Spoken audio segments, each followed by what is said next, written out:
Just as the ocean accepts the rivers of all the world, so this place accepts all the souls. But it does not notice the crowds that come. The newly arrived are ignorant of the road before.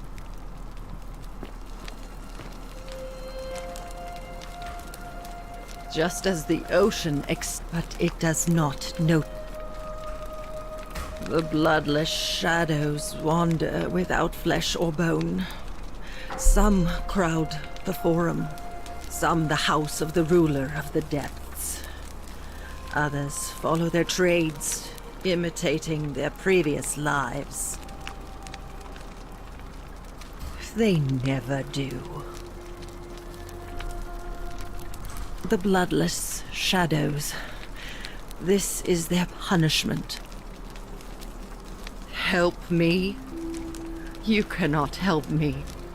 It is better for you if you remain ignorant. There is only a downward path, gloomy with fatal yew trees. It leads through dumb silence to the infernal regions. The newly arrived are... I love your clothes. So exotic.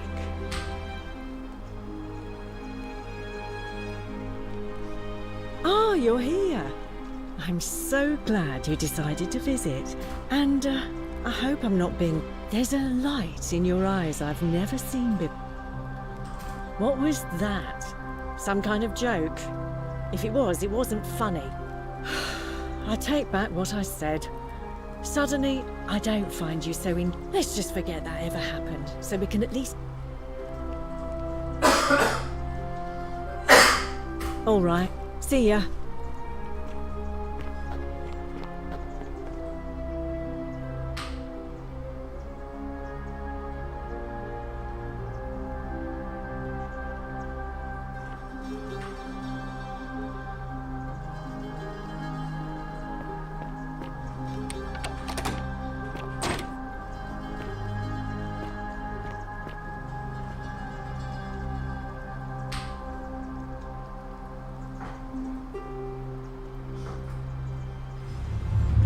The many shall suffer for the sins of the one.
Alright, let me see.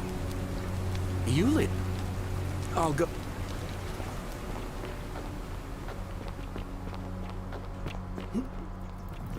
Vote for Malleolus for a free drink at my tavern.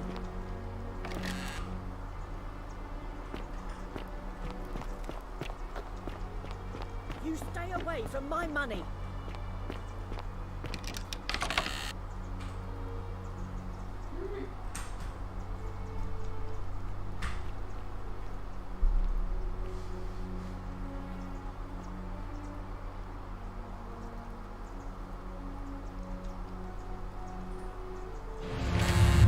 The many shall suffer for the sins of the one. Out of my way!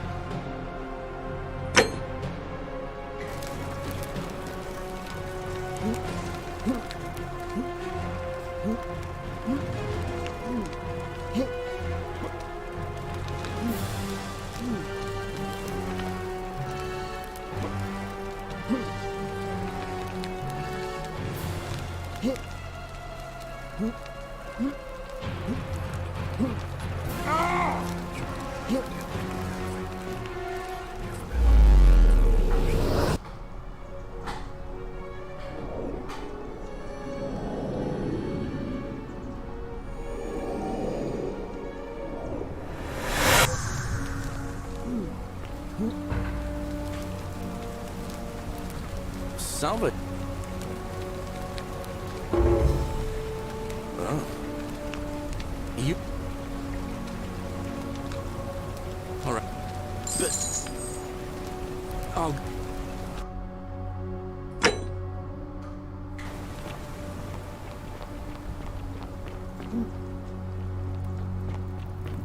I love your clothes. So exotic.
Lucretia, no time to explain. I'm supposed to give you the Sylphium resin for Yulia.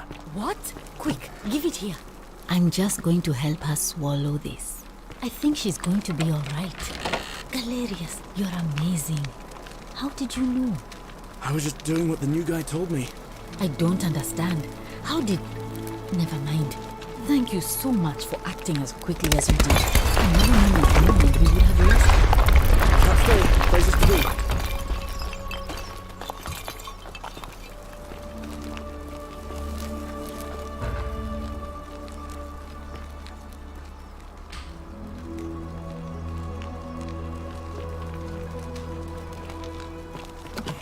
Welcome.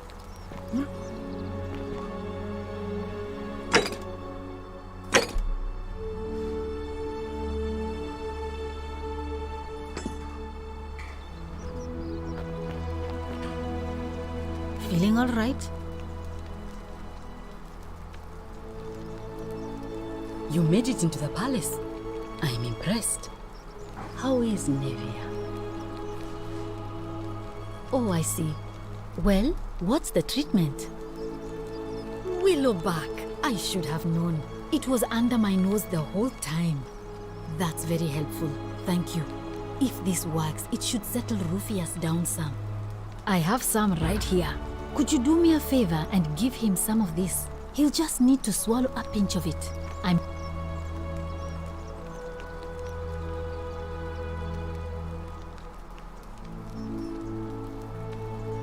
Thank you. I'm really glad you arrived when you Yulia. did. I'm so glad you didn't go through with it. That's a shame. Wasn't for lack Thanks of trying. again. And now Malleolus is going to... Wait. Why do you look so happy? We're free. Malleolus just released us and we never have to set foot in that villa again. What? How? Galerius arranged it somehow. Really? That's... incredible. Oh, what a relief. I don't know what to say. You don't need to say anything. Just rest up, get your strength back, and we'll celebrate properly when you're ready. I will. Thank you, Ulpius. I will. May Apollo keep you safe.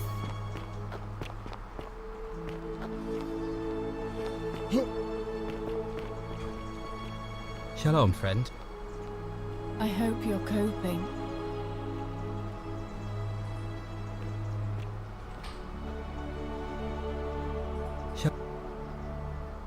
All right, friend.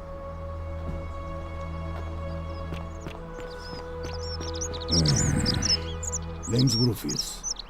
Better watch your step. What business is that of yours? Willow bark. And this will work? Oh, thank God. Finally, some relief. This is what I've been praying for. Maybe God hasn't abandoned me after all. Thank you. I've been in a lot of pain lately. The rheumatism, these cursed statues always. It was too much. I owe you one. No idea what you're talking about. Yeah? Malleolus. Not sure I trust Sentius. Couldn't even protect. No.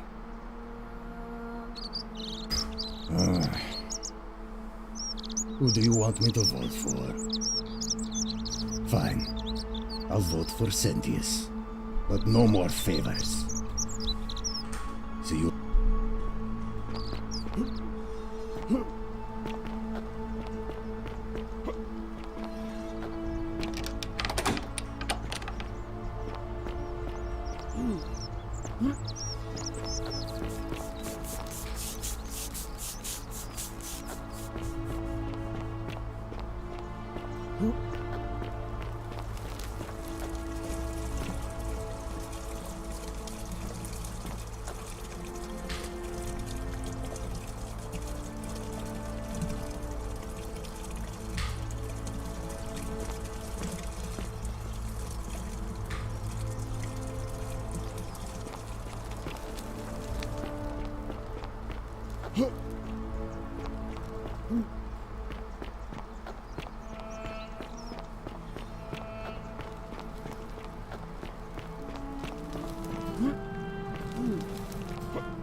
Don't believe a word they tell you.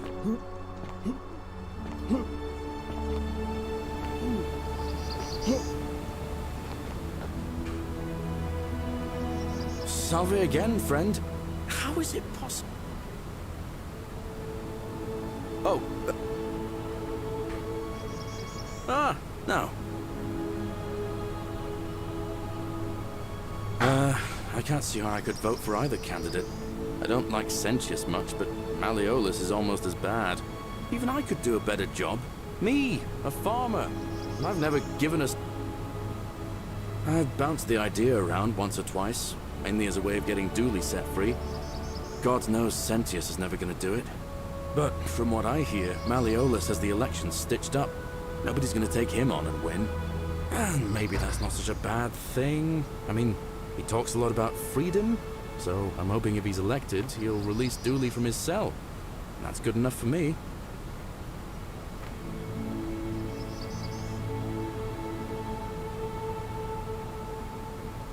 And how could you know that? I mean, I don't like the man, but I don't see how you could know a thing like that. I suppose you're right. But... because Sentius put him there. Poor Dooley was just wandering around looking for some imaginary treasure. Now a magistrate accused him of being a thief. That's nonsense, of course. Dooley's the most harmless man you'll ever meet. But Sentius really has it in for him, for some reason. Gladly. I've bounced the idea, but... maybe... And how could you...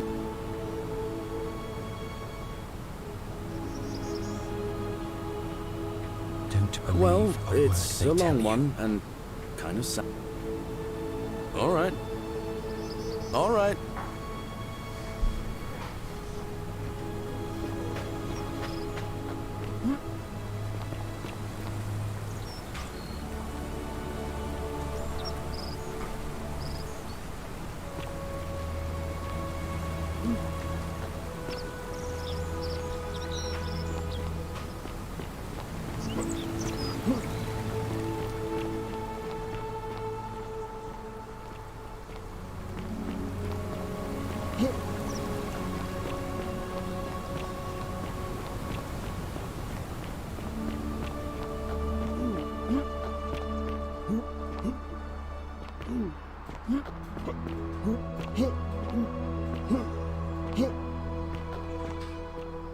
Isn't the great temple a new faith?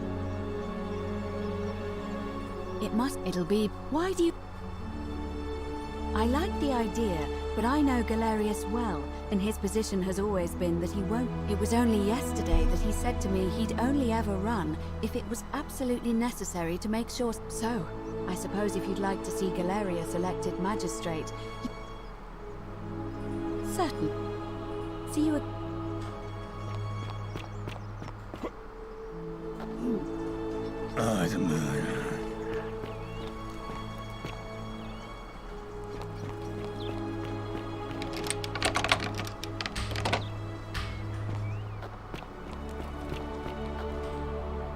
Domitius doesn't... Of course not. But as I always say, if Sentius can't protect his... Look, if you're trying to find her, you may wish to check the cisterns beneath this villa. Domitius... Of course, just to be clear, I... What? You are... I trust you could...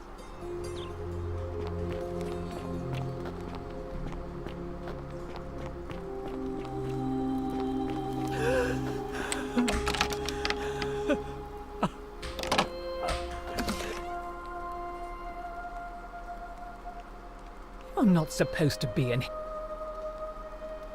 Talk.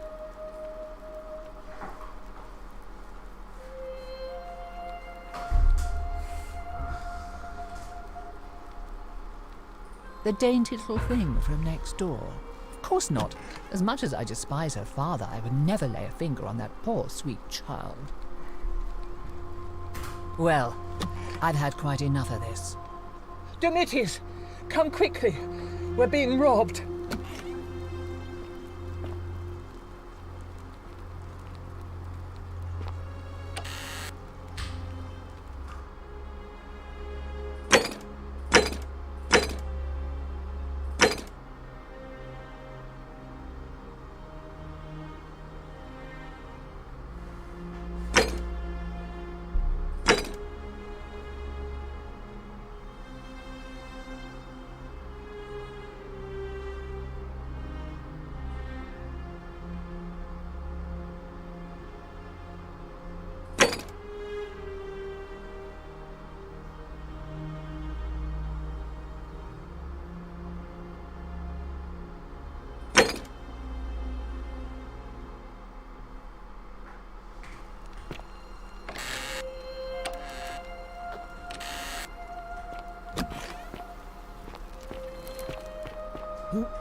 You again?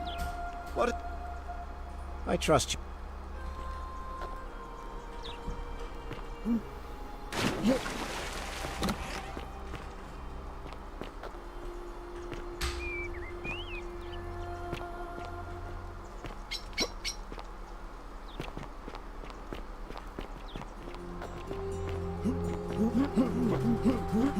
Arve.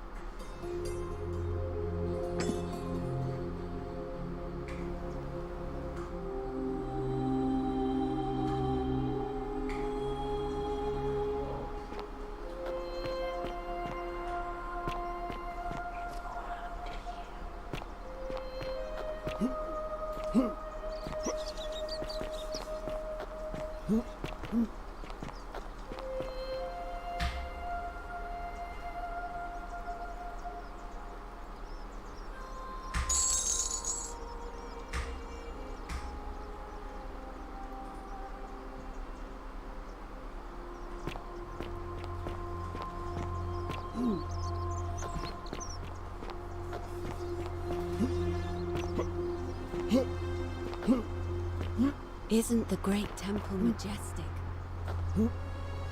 Oi! How did you get in there, you cheeky little circus? If I cop an earful from Malleolus, I'll be coming. Alright, no, what's the luck? Get out of there.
Still here.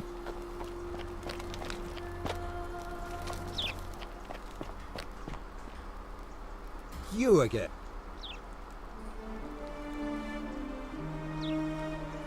My name is Marcus Malleolus Gurgis. You... and I'm hardly the only person with the condition. I like to think it is simply...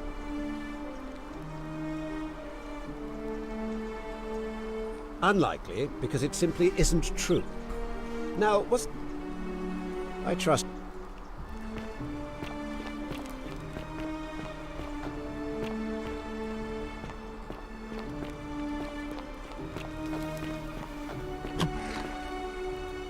Do I need to call Domitius?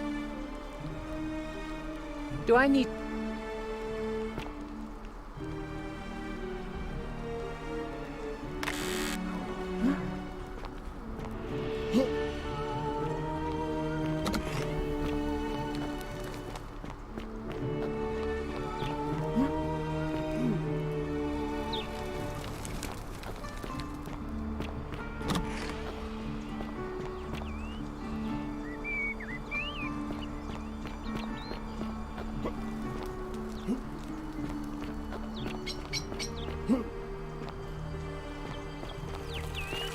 Fear is proof of a degenerate mind.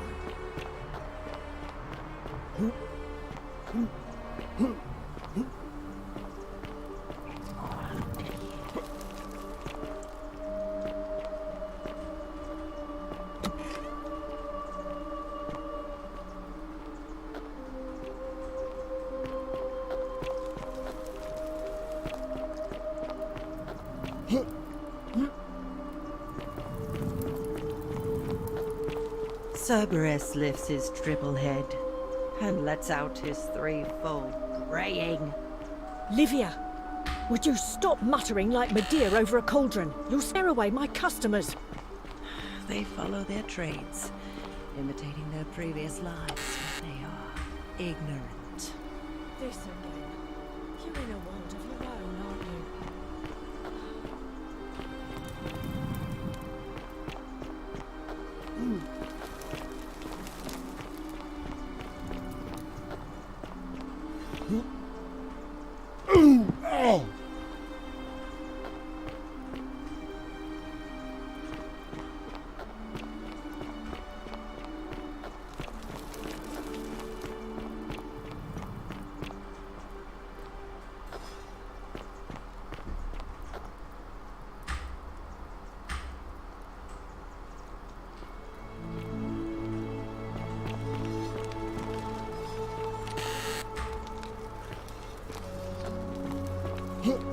You, Tantalus, cannot catch the drops of water, and the tree you grasp at eludes you.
What is it, citizen? All right? Isn't the Great Temp keeping an eye on things, Horatius? As always, priestess.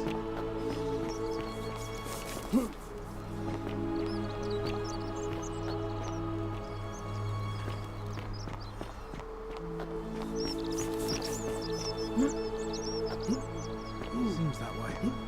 Then let's make sure he feels welcome, shall we? Of course, priestess.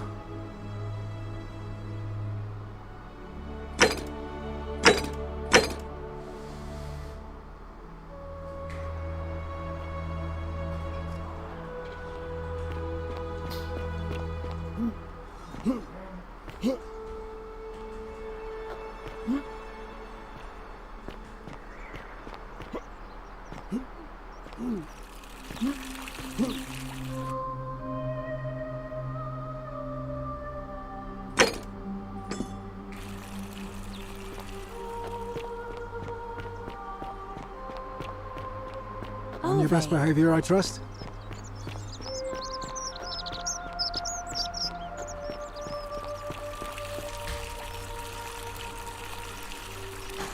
Ah, you again. No idea what you're talking about?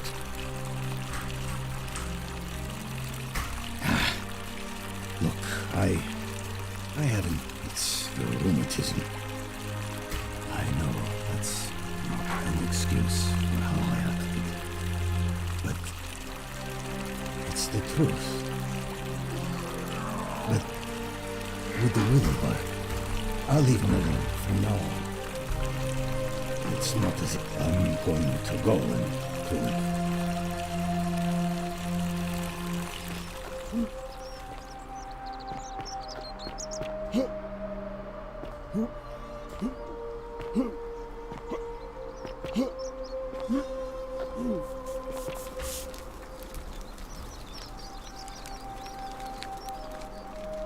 Ah, a new face. I hear... what demon or spirit took... You went snooping in his place? Have you... Really? How... poor fellow. I've heard that can really mess with a... Really?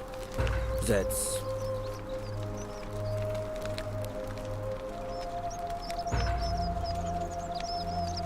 Nice to talk to you.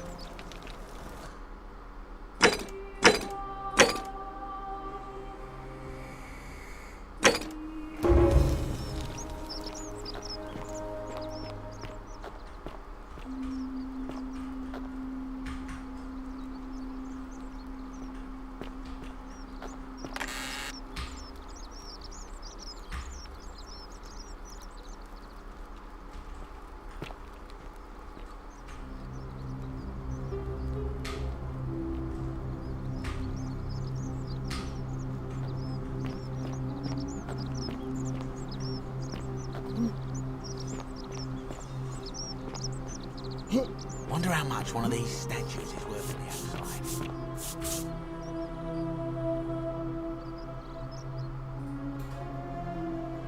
All right.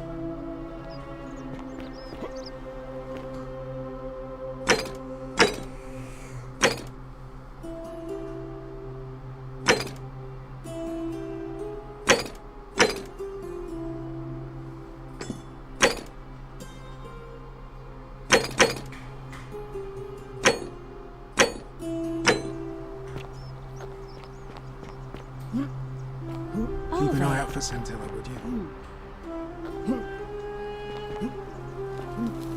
Hey! You're not thinking about going into the cistern, are you?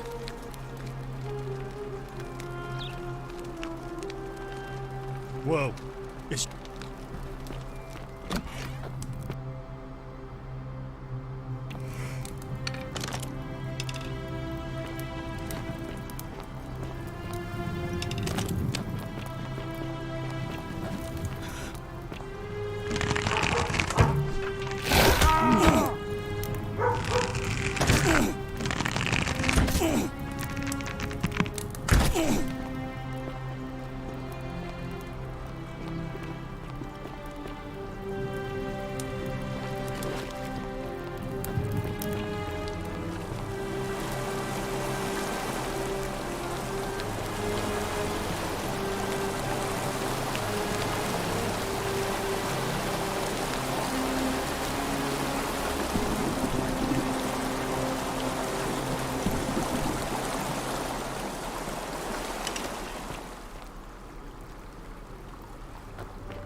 What now? Whatever.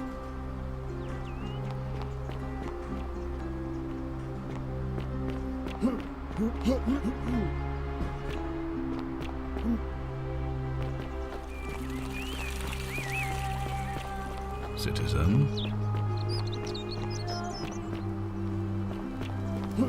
Oh, another one fresh out of the baths, I take it. Oh, I wish... Oh. Oh, really? That commoner in debt bondage next door thought he could win over a magistrate's daughter. That's awfully bold of him. I can see why she worked so hard to keep it a secret. Quick, go and find him and ask him what he knows. Oh, I see. Well, it was worth a try, I suppose. Just promise me you won't give up on her. Thank you.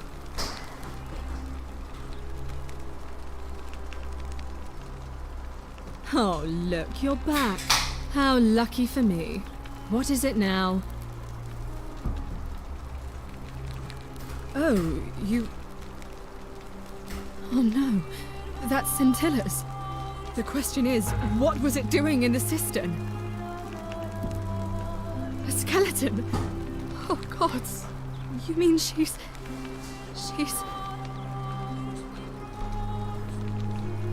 That's it then. My little sister is dead. She just left her room one night, walked down into the cistern and died. All this time, we've been searching for her, and she was already gone. I think it's best if this stays between us for now. I'll tell the others tomorrow, once election day is over. I'd like to be alone now, thank you.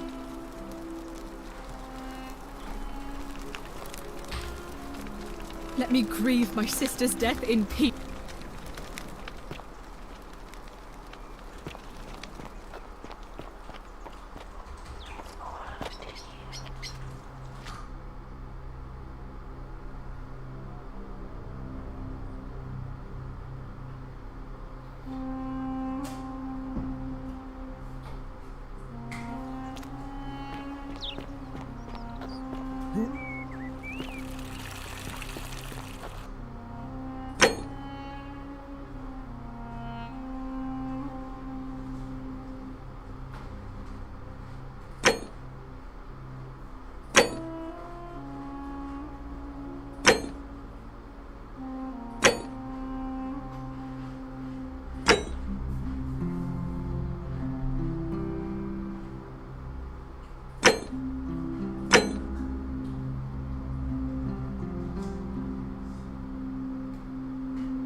Salve. Sorry, I'm still a bit out of it. Was there something you wanted? All right.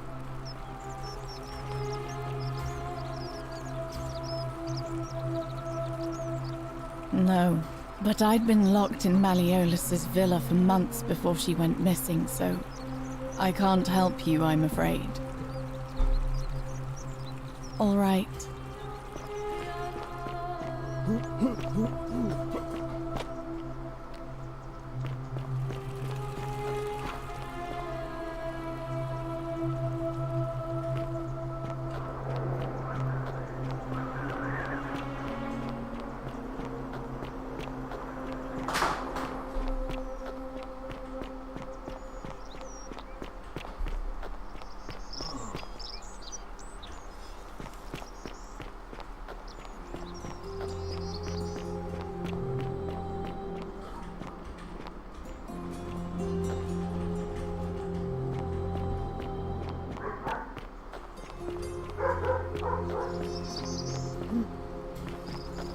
Salve, friend.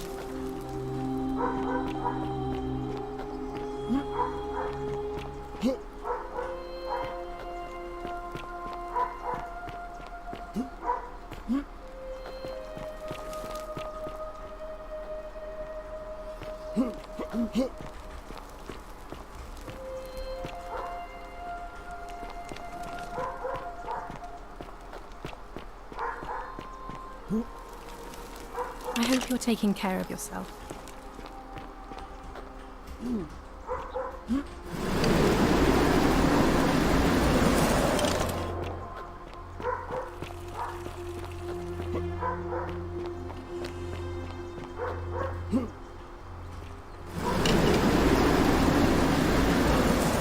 Ave.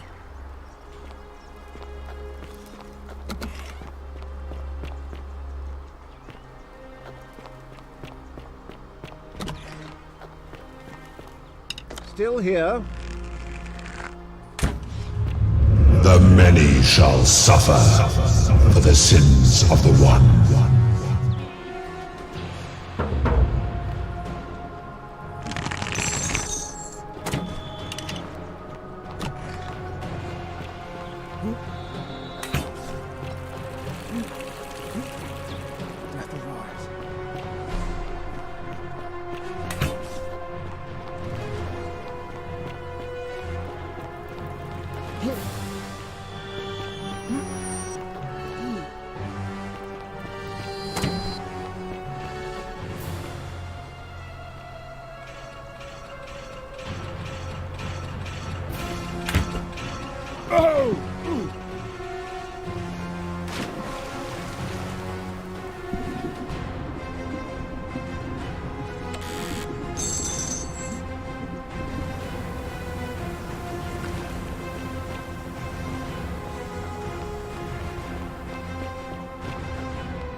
Be careful who you trust.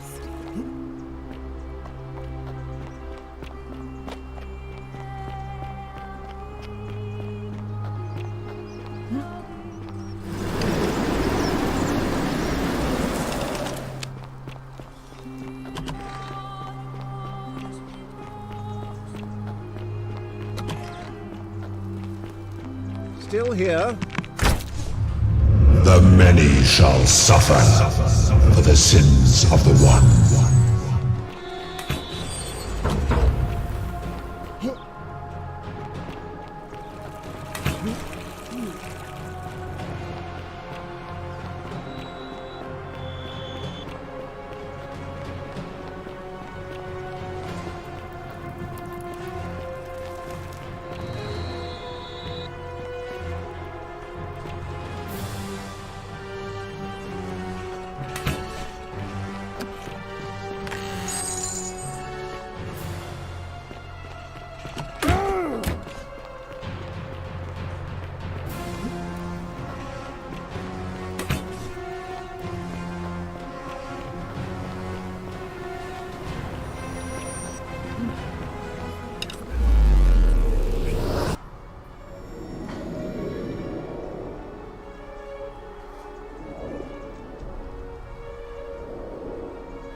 Salvador.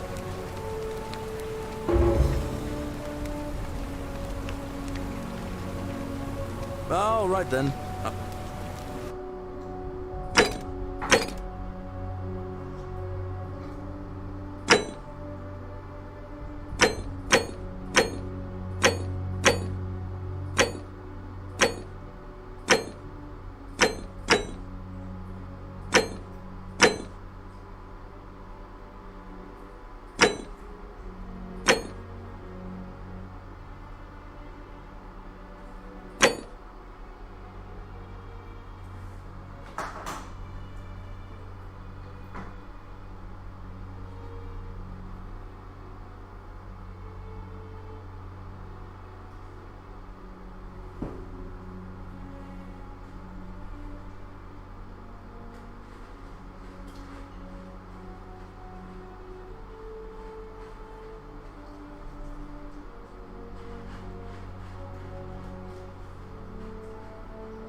Ah, no.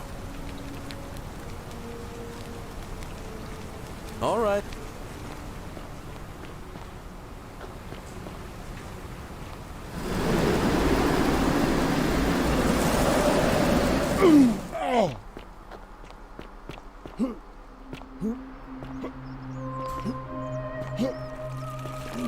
Keep an eye out for Santilla, would you?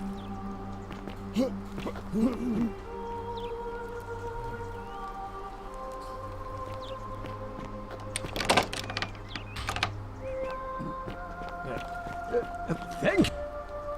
Domitius doesn't usually let anyone in. My name... You... And I like... That... I try...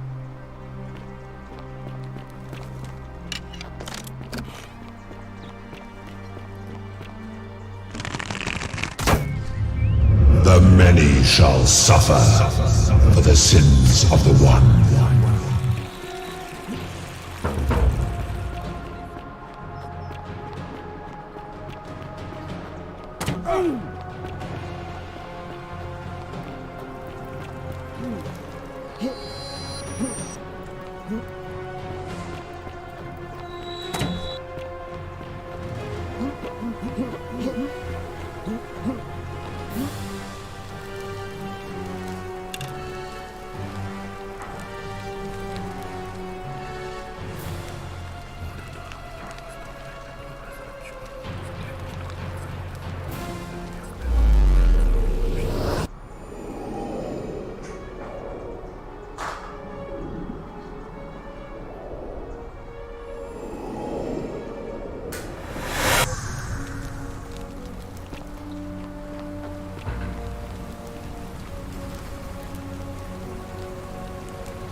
Poor Virgil. Yulia? Oh no. Alright, let me... But how did you... Oh...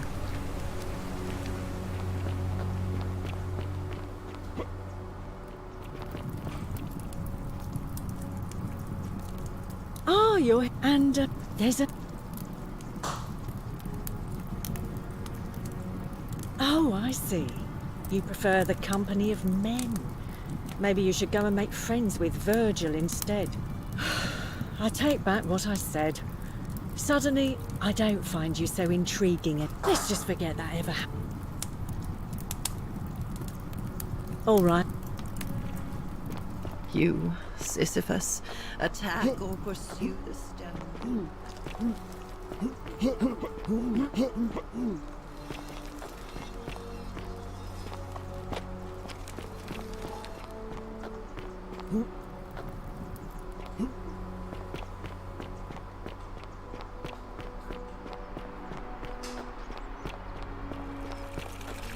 On your best behavior, I trust?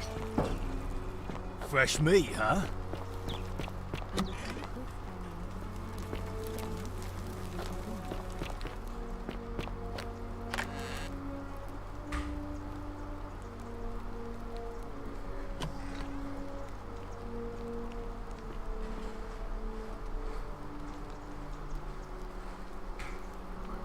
Please leave before you break the golden rule.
Debts to Malleolus. What? Are you messing with me?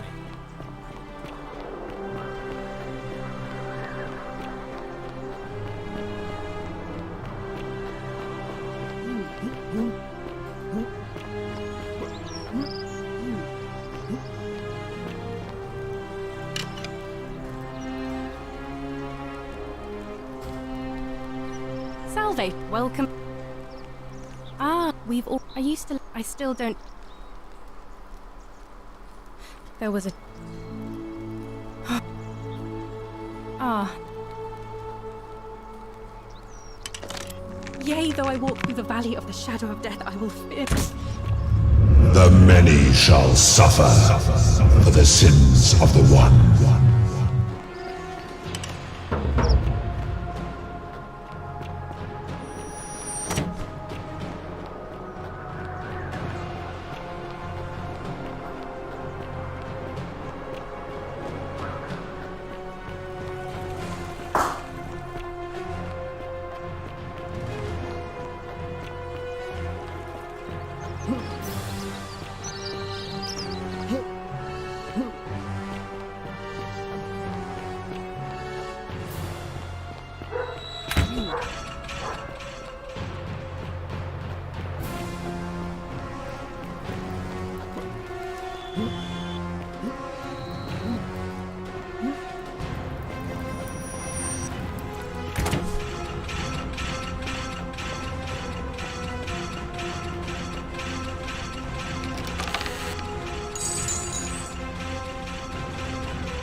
Yulia? All right. But I'll...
I'm just going to help her swallow this. I think she's going to like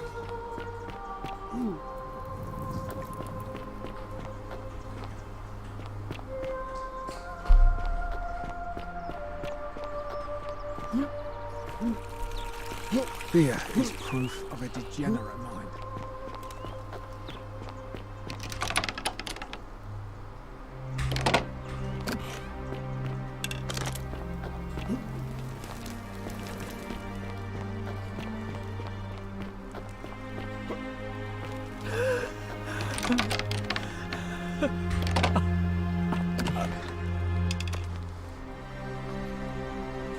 I'm not supposed to be in here.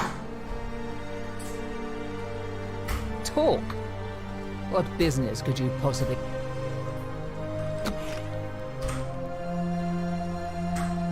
My marital affairs are no concern of yours. Thank you very much.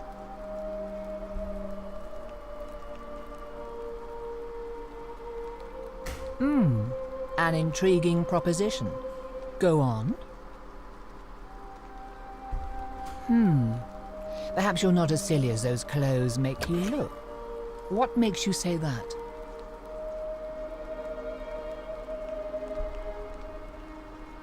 You know, I may have the very thing you're looking for. Some time ago, when he still cared for me, he wrote me a love letter. Only, he used the wrong name. Now, addressing one's wife by the wrong name is not unheard of among philandering homeowners. But in this case, the name he got wrong was his own. I confronted him about it, and he stammered through some incoherent response. I let it go, eventually, and yet questions have lingered in the back of my mind ever since. But wait a minute. Why exactly are you helping me?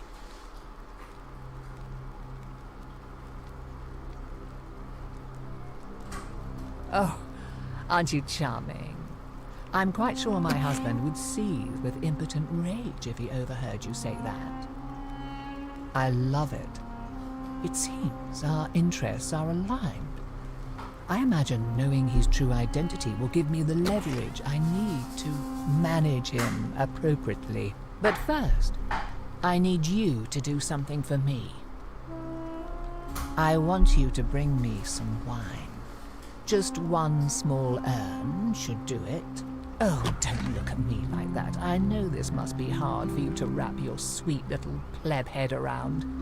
So what do you need me to spell out?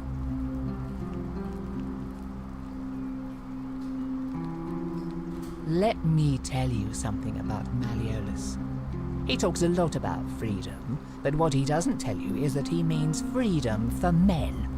After all I've done for him, counselling him through his entire election campaign, and he had the audacity to lock me in here. He said it was for my own good, and that my drinking was unbecoming of a lady, let alone the wife of a magistrate. I'll show him unbecoming. Tonight, at his victory party, I'm going to get good and merry, and if he tries to discipline me again, I'll threaten to expose his true identity in front of everyone. I am so looking forward to it.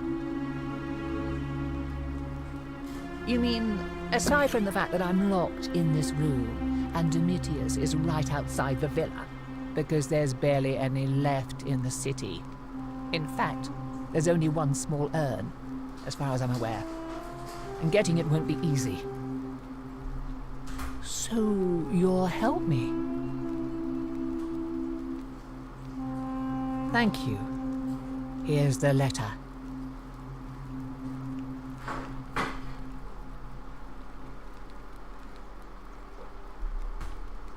Now, perhaps you can tell me who Quinctius really is.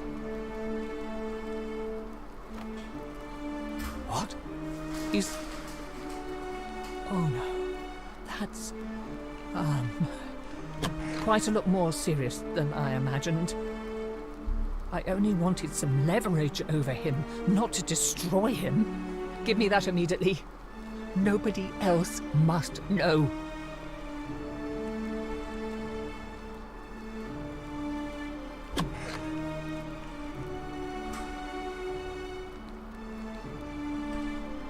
What? No. You tricked me, you mendacious little stirkers.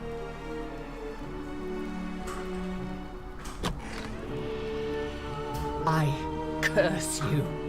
I curse your life and mind and memory.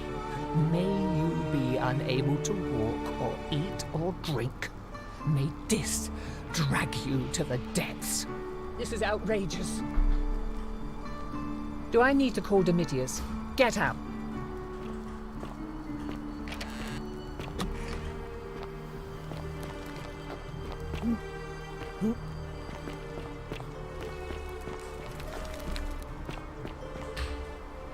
Domitius doesn't usually let anyone in here without a hefty tribute, so you must have been desperate to see me. Well, what do you want? Are you insane? You barred... Why would I withdraw from an election I'm bound to win?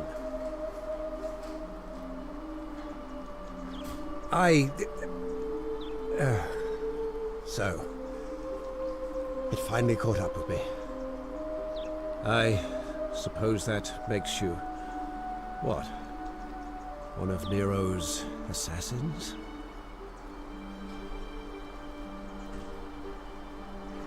So, you're not going to kill me?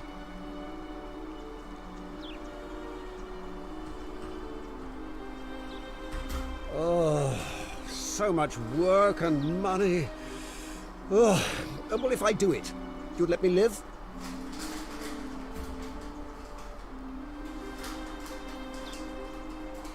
Fine.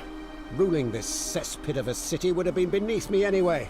I'll have Domitius notify the priestess of my withdrawal and release those two from debt bondage. There. You got what you wanted. Now, please, leave my villa and never speak to me again.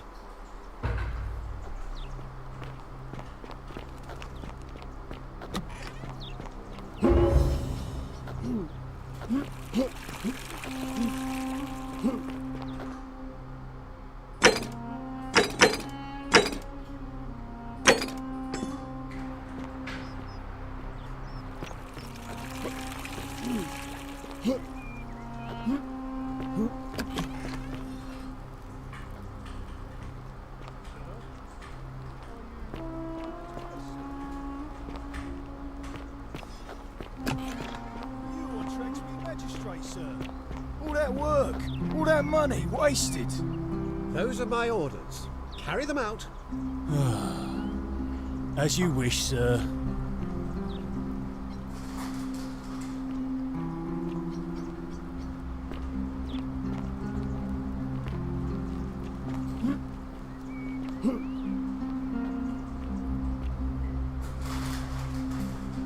Priestess, Malleolus has decided to withdraw from the election. Oh, well, that's surprising. But thank you for telling me. I'll let everyone know.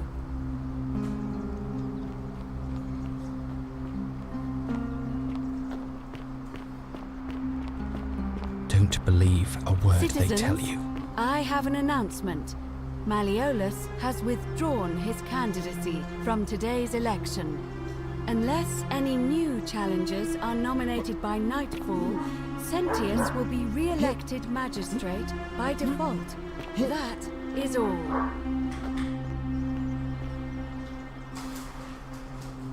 A new face, Arve, and may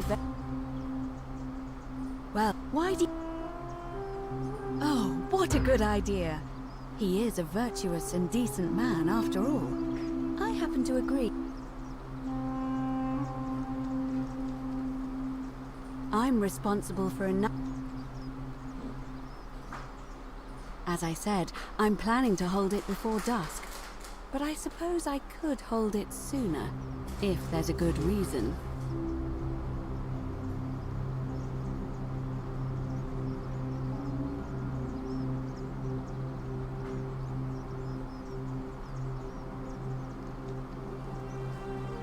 As you wish. See?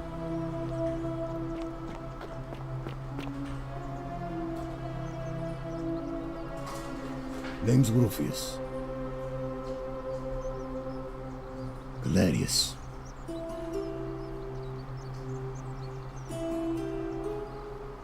Fine.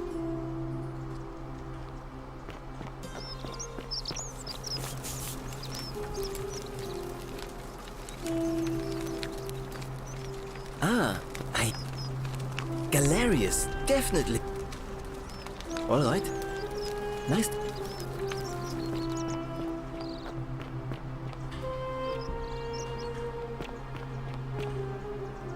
Salve and welcome. How much would you want to make me a bow? All right. For the last time, Dacius, I'm not making you a bow.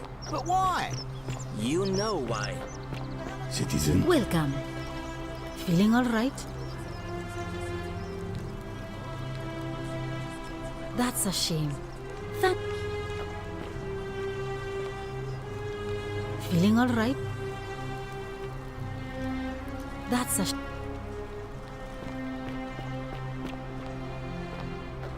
Isn't the great temple majestic? Oi! What now? I'm not going. Whatever.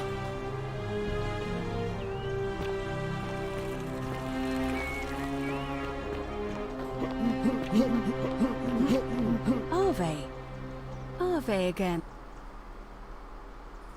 It'll be. Why do you? As I.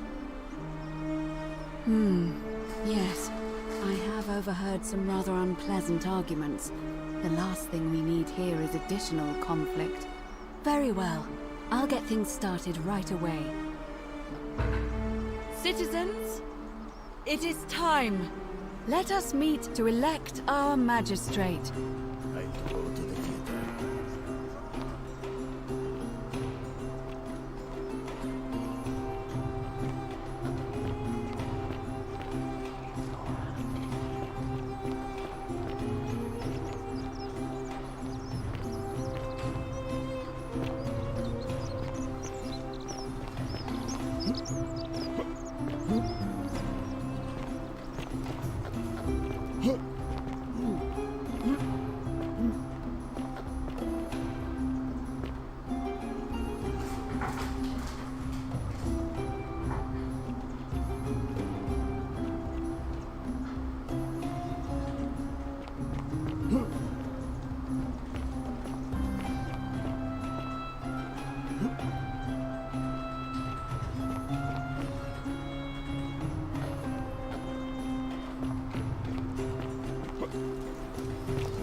Citizens, we have a quorate body of voters gathered here to elect the city's magistrate.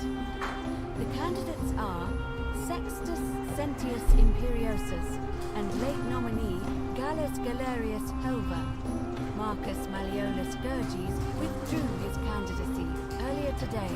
As agreed, we shall dispense with ballots and candidates will abstain from voting. Let's make this quick. As I say your name, call your vote. I'll start with you, Horatius. Sentius, of course. Georgius. Galerius.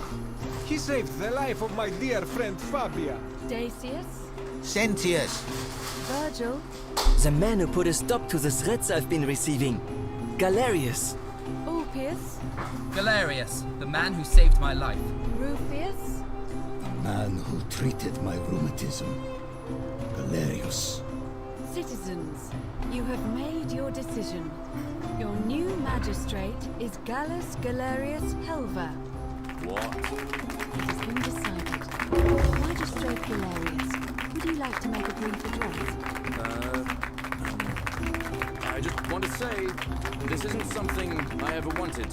Now that you've put your trust in me, I'm going to do everything I can not to let you down. I'll need some time to put together a list of the changes I want to make around here. But I promise you, there will be changes. My first order is that Dooley is to be freed. Horatius, release him from his cell immediately. Please. Wait, do I need to say please? I suppose not. That's it. You can all get on with your day. Nothing else to see here. Move along.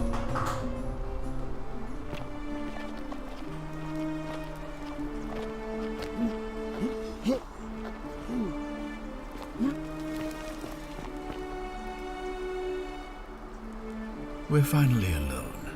I assume you already know. Is that a... Seem... Nothing really. It won't be long before the Golden Rule is broken and everything will be reset. I dare say it won't affect me in the slightest. Of course, what is it?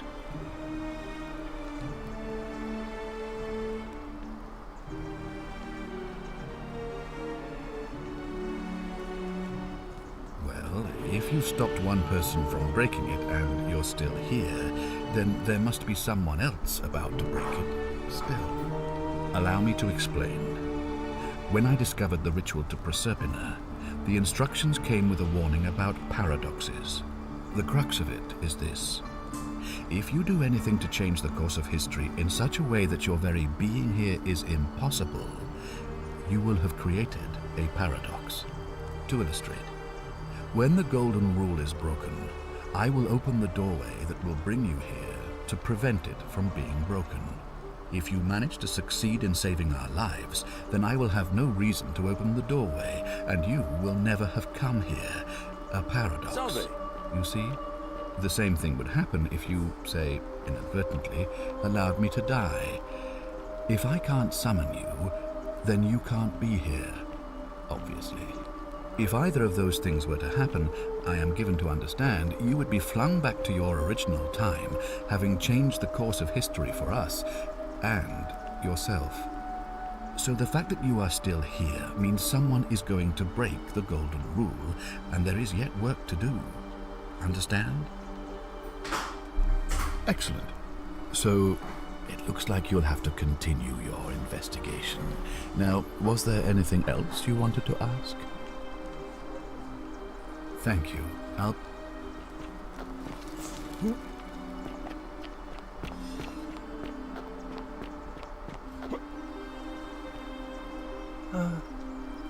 Hello? I'm Dooley. Magistrate Gillette. Thank you. You're a big helper. And maybe you can help me. My friend Hannibal used to look after me, but he gave me a key to the cisterns and told me to keep it safe. Please help me find it. Oh, thank you.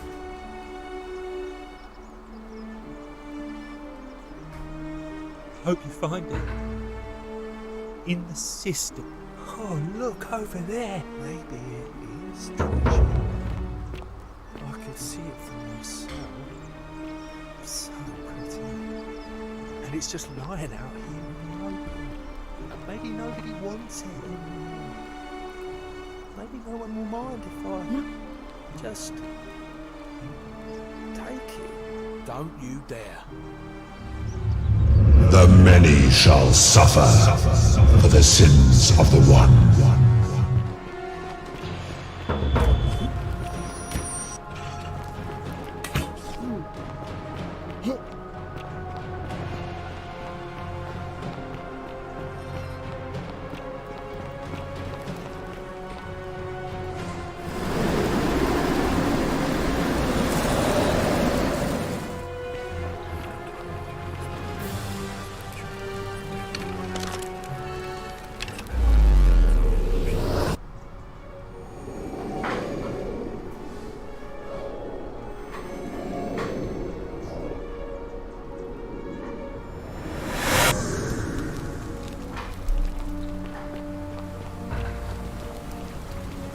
Salve.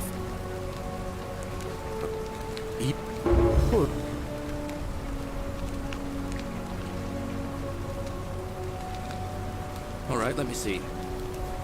What? Are you? You're serious, aren't you? I doubt. I'll.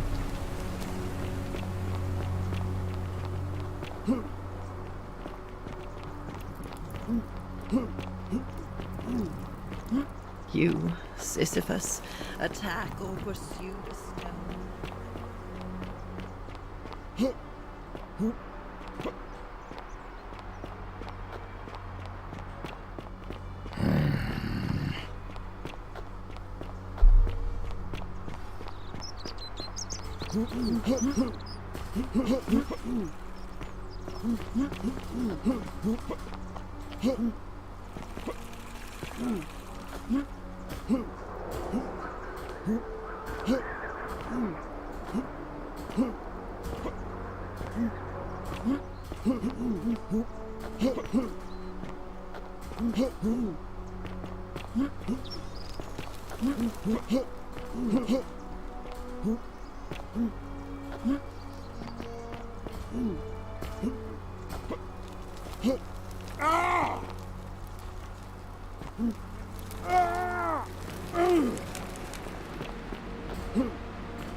Thank you, Galerius.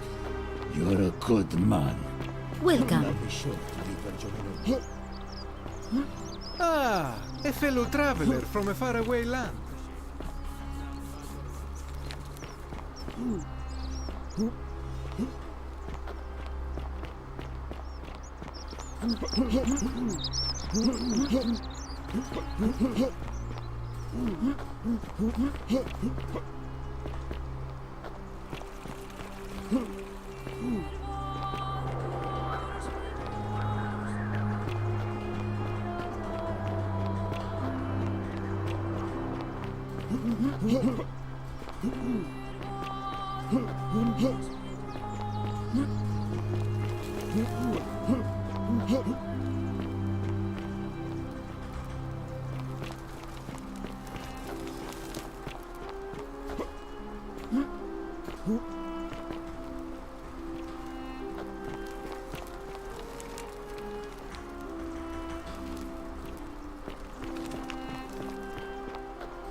Cerberus lifts his triple head and lets out his threefold braying.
The 49 melodies fetch again with incessant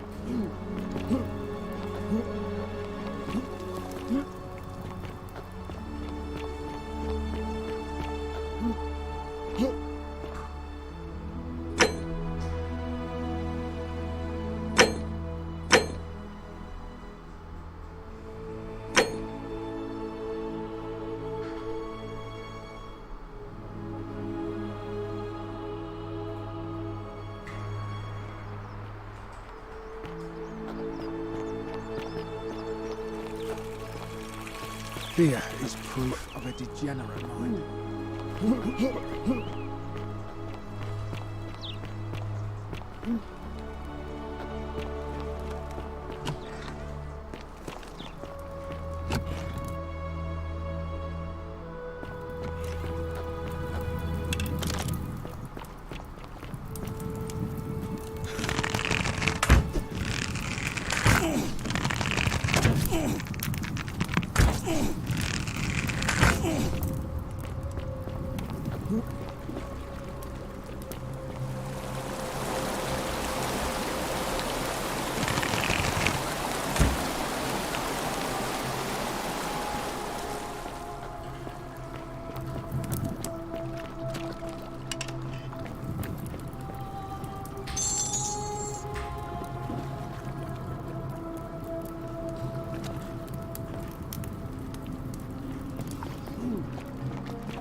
Hey! You're not thinking about going into the cistern, are you? Good. Nobody's... So, one day, said he... Anyway, so... And hunt a... If it was a man... good eye.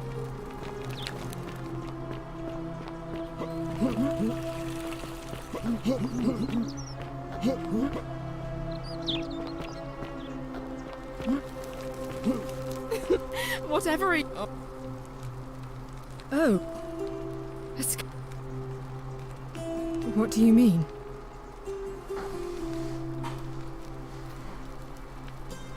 But didn't Domitius say there's some kind of creature down there that killed and ate Hannibal?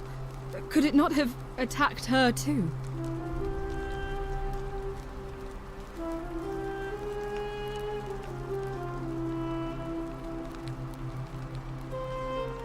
What are you saying? That somebody crept down there and put Sentilla's amulet on another body to make us think she was dead? Why would anyone do such a thing?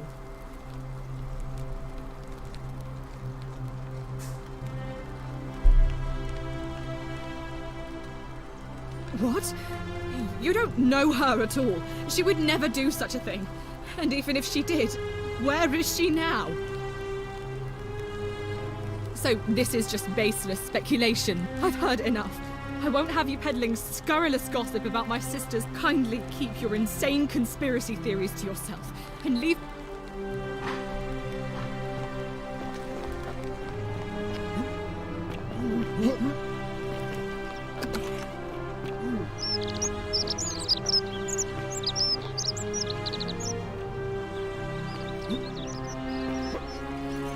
On your best behavior, I trust?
Be careful who you trust.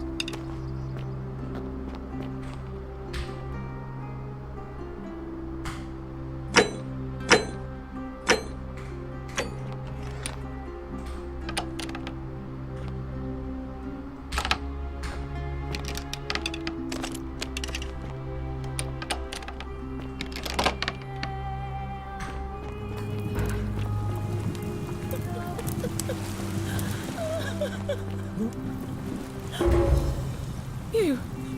Who are you? Did he send you? And you know you're here.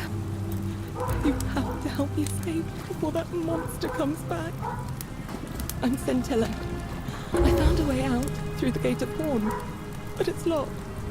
So I told him about it, and instead of helping me escape, he locked me up. He wants to keep us all here forever, or until we're turned to gold. He's a monster. You'll have to let me go so we can kill him and take his key. Sentius, my adoptive father. Furies help me. I'll castrate and crucify him.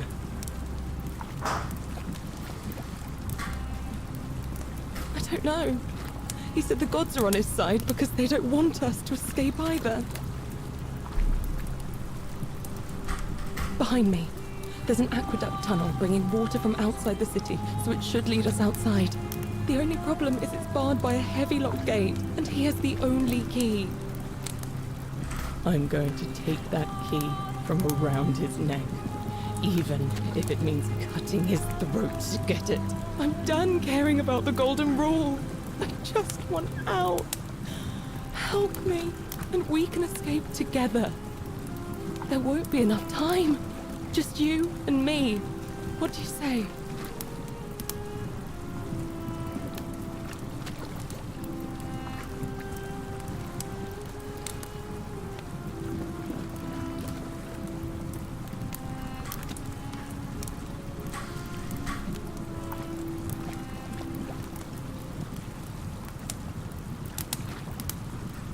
What?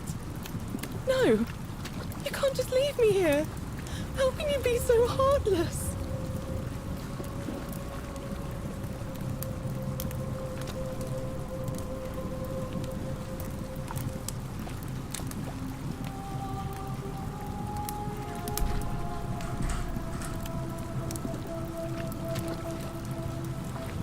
It's no use. You'll never persuade him of anything. I'm telling you, he's a monster. Please.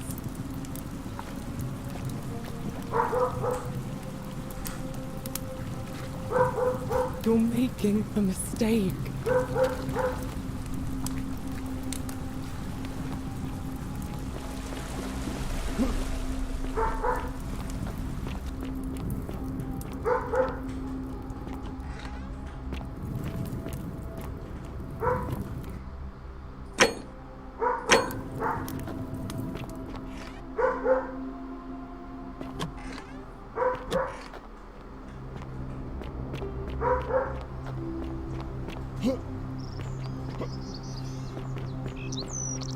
I hope you're coping.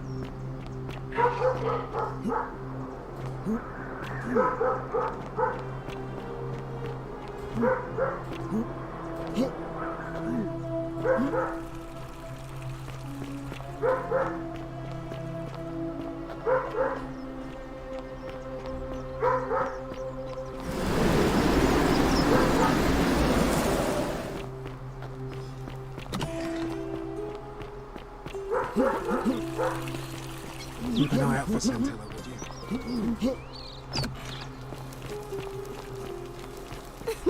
Whatever it... Let me grieve my sister.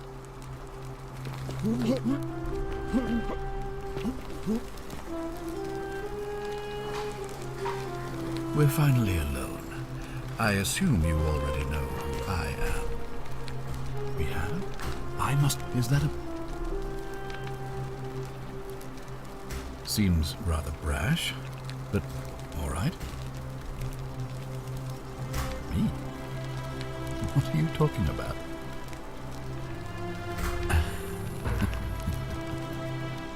You know, you remind me of him. Al Worth. The fellow who came through the portal before you. Come now. Surely you didn't think you were the only one here who remembered everything. You see, my connection to the portal somehow preserves my memories from one group to the next.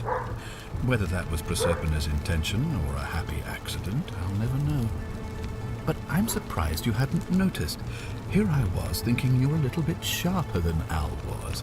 Or perhaps you're just more willing to break the rules. He was a moralistic fellow, never once compromised on his principles. And because of that fatal flaw, he relived this day many thousands of times before we finally had this conversation. I watched him come through the portal each time, always a little older, a little more disheveled, a little more haunted. And when he finally saw the futility of it all, as you're about to, it broke him. He drank a jug of wine, tied a noose around his neck, and took his own life, just before he was shot with a golden arrow. The next time I awoke, you showed up, but you've caught up to where he was so quickly. I mean, you've lived through the day, what, less than 15 times?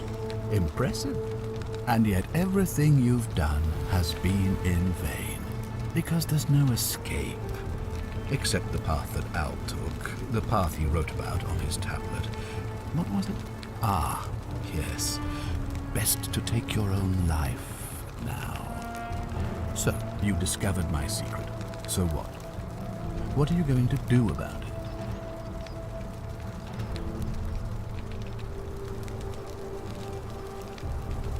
Why? Isn't it obvious? Because I have grown attached to all this.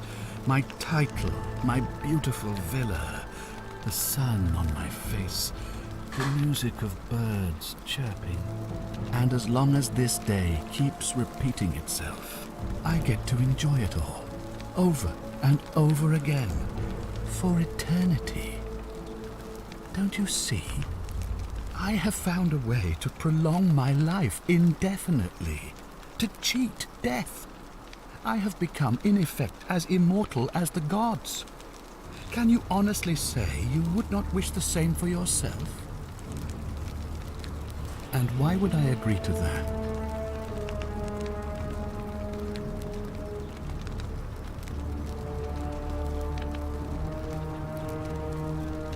The only way you're getting this key is over my dead body. And if I die, I won't be able to open the portal for you again, meaning you'll have created a paradox. You see, it was my actions that brought you to this point in time. So if you kill me, you'll stop me from doing so, and you being here will be an impossibility. That means if I die, you'll be flung back to your original time, having caused the deaths of everyone here, and you'll never be able to undo it. Is that what you want?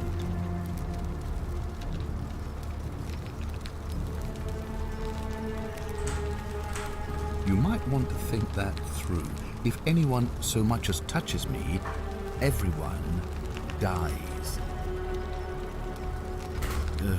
You and your pathetic morality. Nobody cares about your opinions, least of all, me. Understand that to me, you've never been anything more than a useful idiot, and you're no longer useful. I certainly hope not. In fact, I want it to go on and on forever until you wither and die like Al did, and the gods send yet another useful idiot to extend my life for me.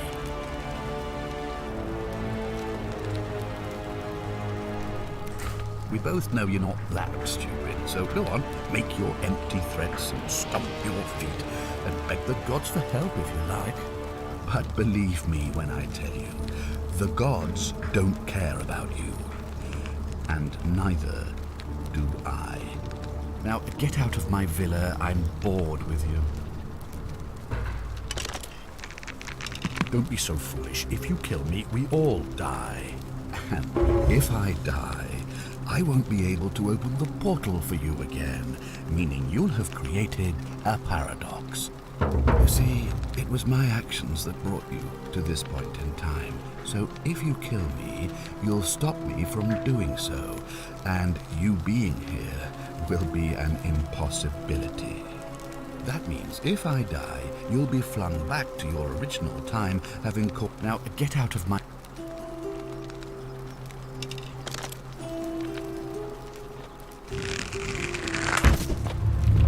The many shall suffer for the sins of the one.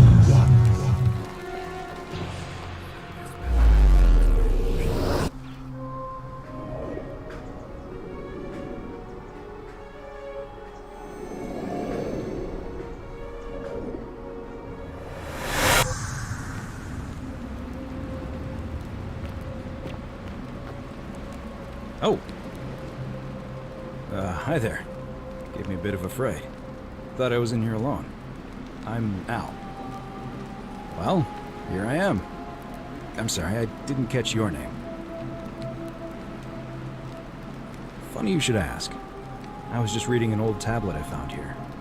Well, trying. My Latin is kinda rusty, but the last entry mentioned someone with the same name. It described an event about 2,000 years ago. Someone with your name appeared in the city out of the shrine of Proserpina and murdered a local magistrate, breaking some kind of ancient law. It said that the voice of a furious god rang out, and the ground trembled and statues sprang to life, firing arrows at the city's inhabitants. Apparently, as the citizens screamed and died in pain, the stranger just vanished in a flash of light.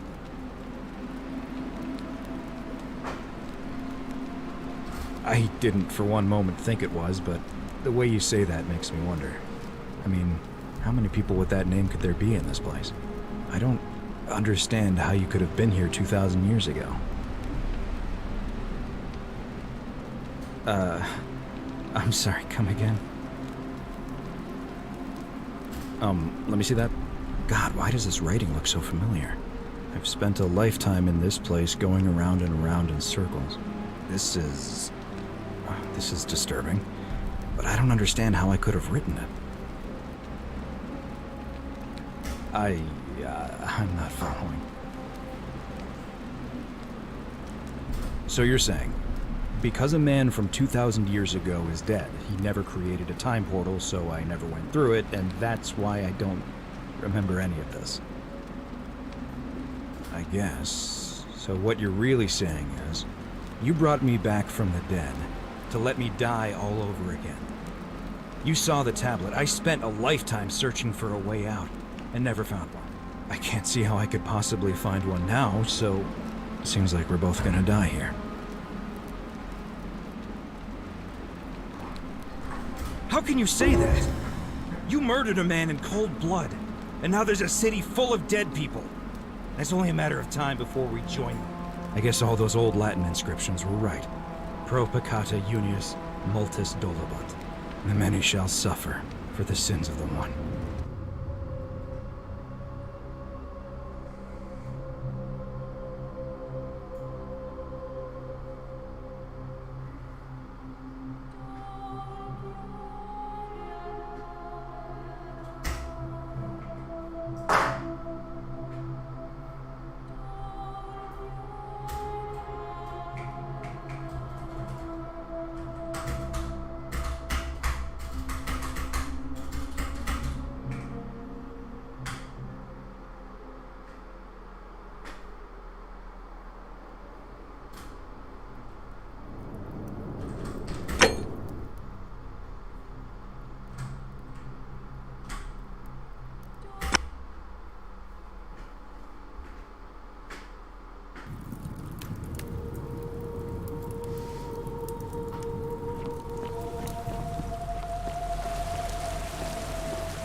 You're back.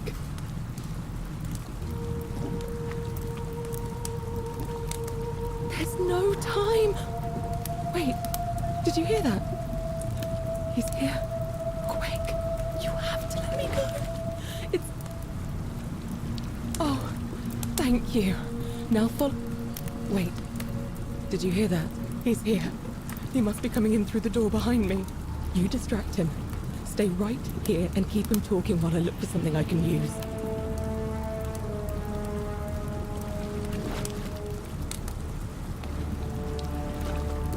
What did you do with Scintilla? Where is she? So that is how it's going to be.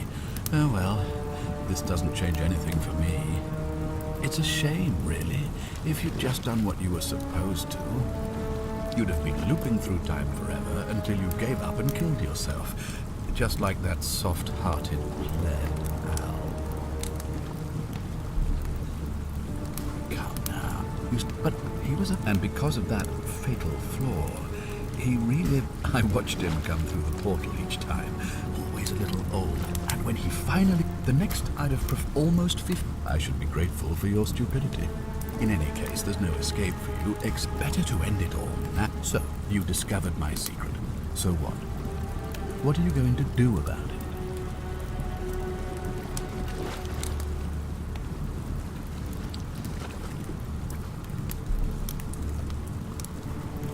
Of course. There's no way you could have succeeded. Every soul who has ever found themselves here has broken the golden rule eventually. It is inevitable. Man will always sin sooner or later. Any idiot could tell you this, but where others might see tragedy, I saw opportunity. As I told you the first time we met, I found a way to cheat death by reliving the same day over and over again forever. And I will continue living long after your dust.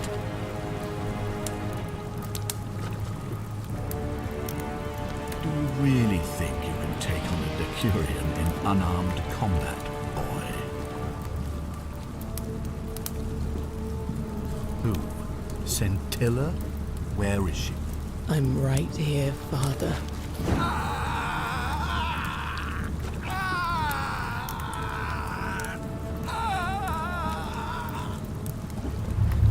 The many shall suffer for the sins of the one. Come on, we have to go. Hey, what's happening to you? That light, it's so bright.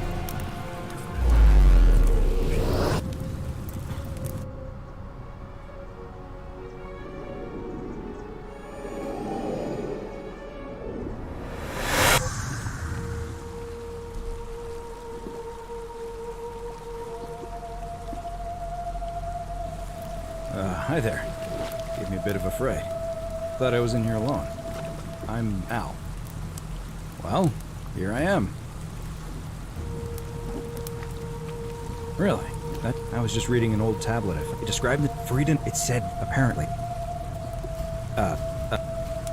God, why does this writing look... I've spent this,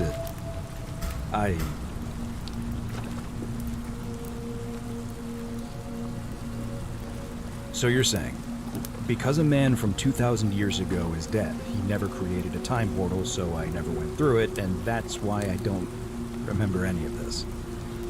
I guess you saved my life then, as well as helping that poor woman to escape. That's a lot to take in. Maybe we can escape through the same aqueduct Scintilla used, if we can find it.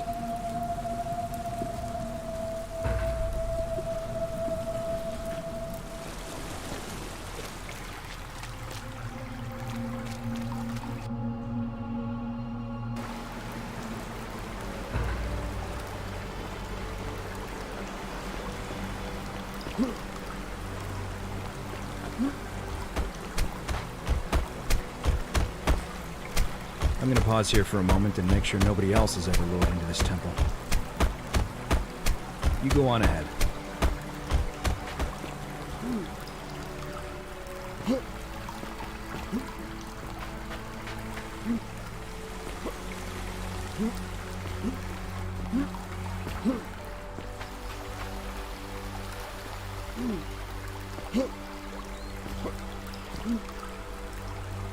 You're back! But you're alone. Oh, what a relief. Thank you so much. Why don't you tell me what you discovered? Really? Ow! It's so good to see you. Kinda lost track of time in there. You wouldn't believe what... There was a tablet describing an event 2000... Supposedly, the city was destroyed when a woman murdered a tyrant with the help of my new friend here. I know how crazy that... Maybe not that crazy. That woman. How could you... She left a tablet of her own. I stumbled across... I think she meant for you to read it. Here, take a look. I don't know what became of you. or if you'll ever read this, but I want you to know that I will never forget you, or what you did for me. It pains me that so many dear friends were not so fortunate. Ulpius, Sentia, Lucretia, Horatius, Galerius, poor Dooley, and the others. But please understand, their blood is on my hands, not yours. I will live with the consequences of my actions, and all I can do is move forward, trying to show others the same compassion you showed me.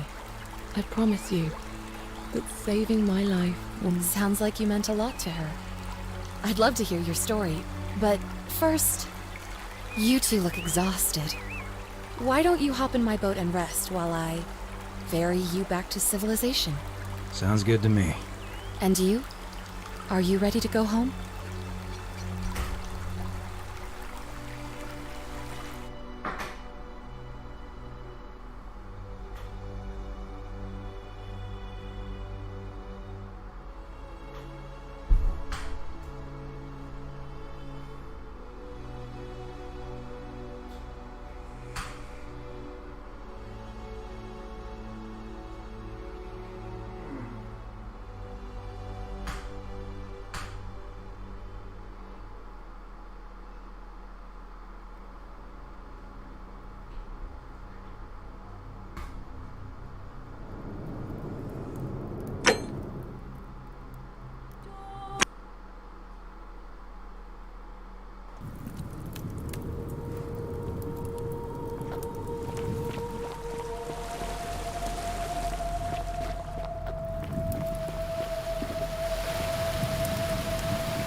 Your bag.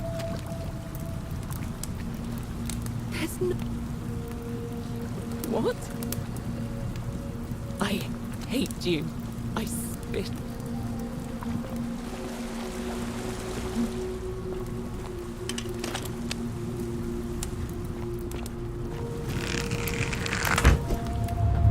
The many shall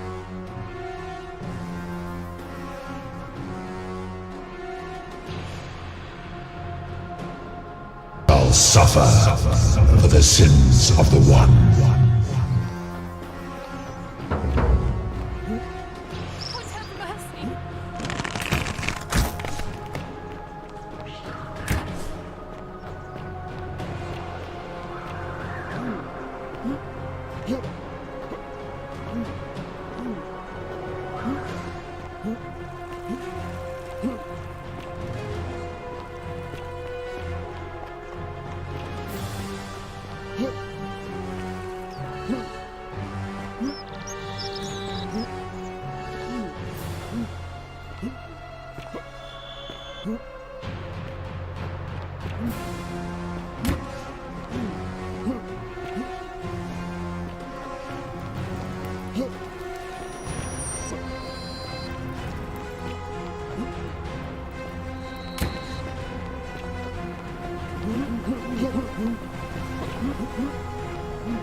Of course. All right.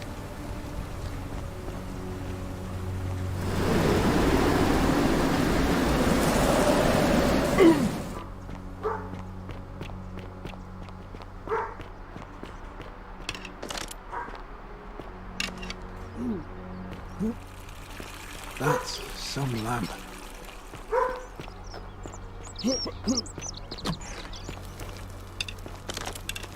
That may be an impressive trinket, but you're still a barbarian. Ugh, Oh. What? You should... Oh, look, you're back. Oh, you...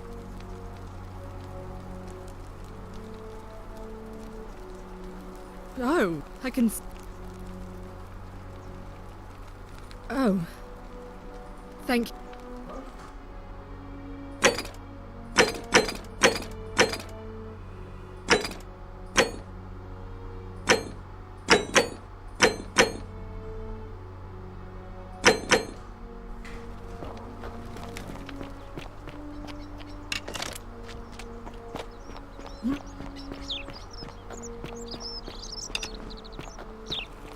That's some lamp. So you got a bright lamp. Who cares?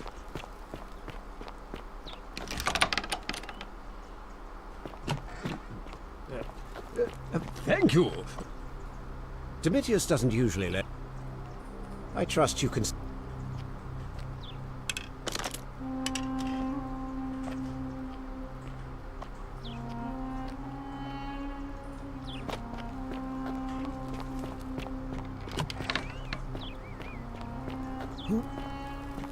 Hey, you're not thinking about going into the cistern, are you? What?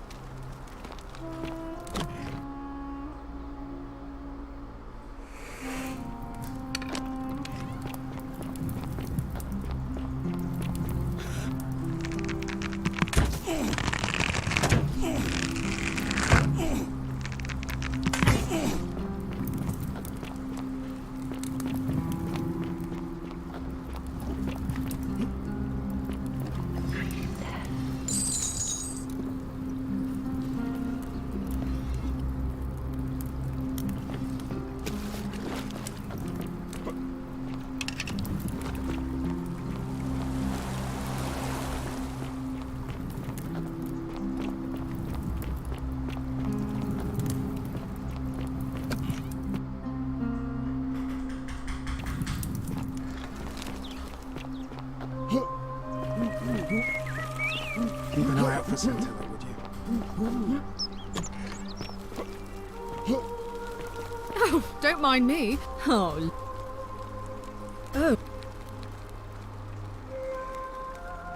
What? You should...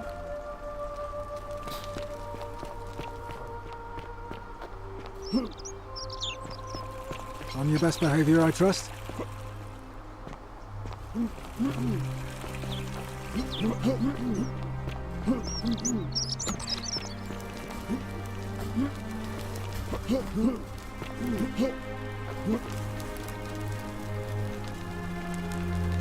We're finally in. We have. Is that a... See...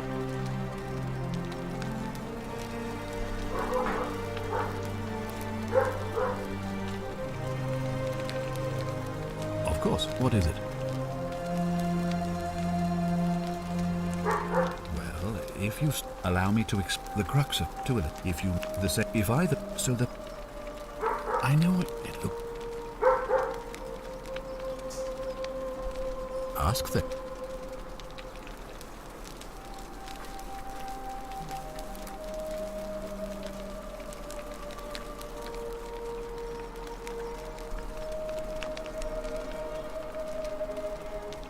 All I can tell you is that it's a ritual sacrifice to Proserpina.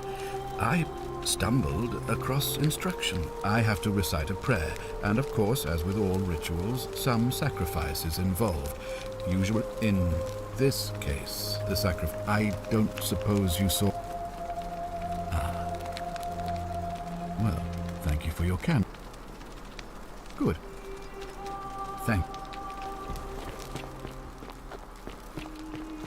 Ugh, this place has become a thoroughfare.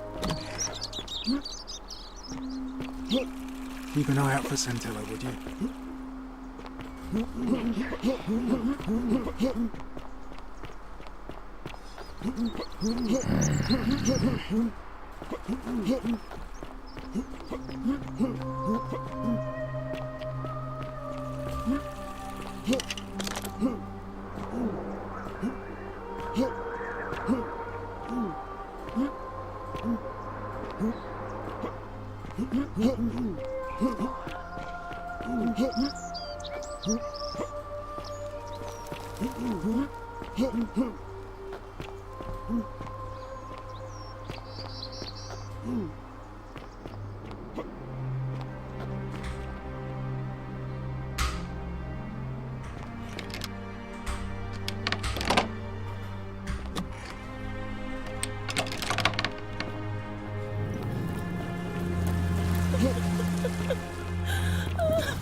You. We. What? No.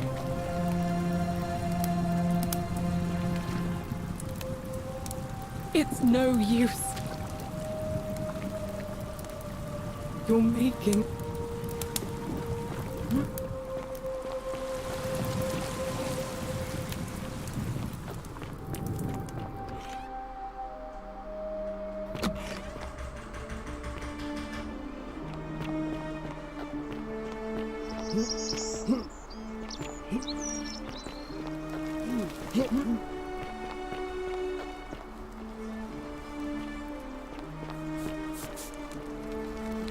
Are you... If you like. I can't believe this is how it ends. Oh no. No. No, no, no, no, no. You... Well, if... No, I am out. Wherever you are. Scintilla, my love. I'm sorry. Ulpius, no!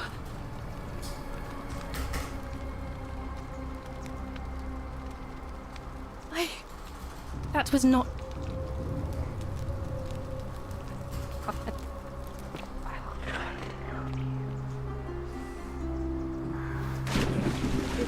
Thank you. Thank you. I am delighted and deeply honored to... Ave. Ah, you've returned. Do you have... Me? You know, Al, come now. You see, but he was a... And because I was... And when he... The next time, I mean, less than impressed, and yet, because so... Why? I have... And why would I... I certainly hope not. In fact, I want it to go on and on forever, until you wither and die. What are you going to do? Beg the gods for help? Now, get out of my...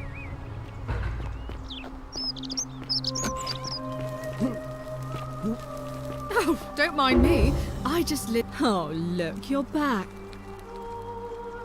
Oh. What? Is this some kind of crude commoner joke? No. Sure. Father, is this true? I'm afraid it is. I don't understand. Why? Why would you do such a thing? Because she found a way out. And if you're wondering why I'm telling you this, it's because you're never going to remember any of it. All I have to do is commit a sin, and the day will begin again. Watch this. I'm going to kill you now. The many shall suffer for the sins of the one.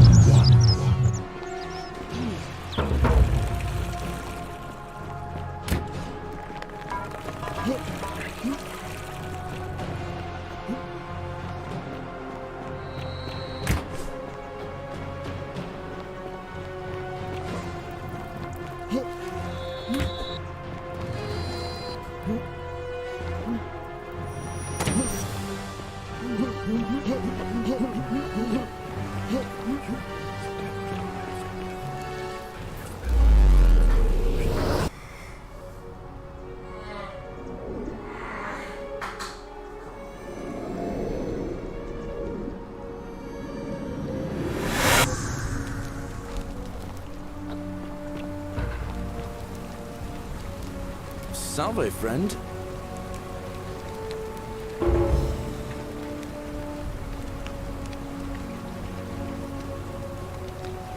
What? That's a big ask. But I doubt I'll be able to gather more.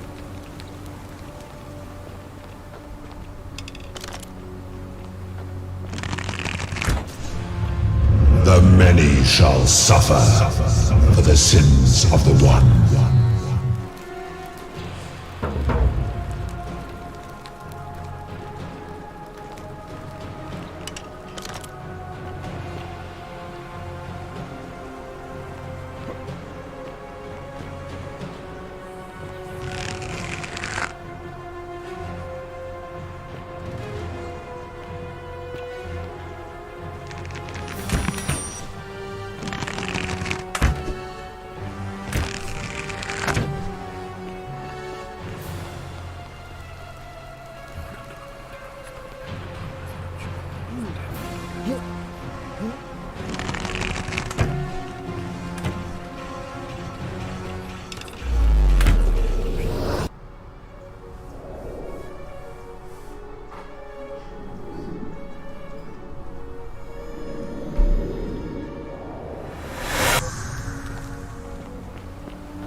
Salve, friend. Oh. You? Oh. All right. I'll go.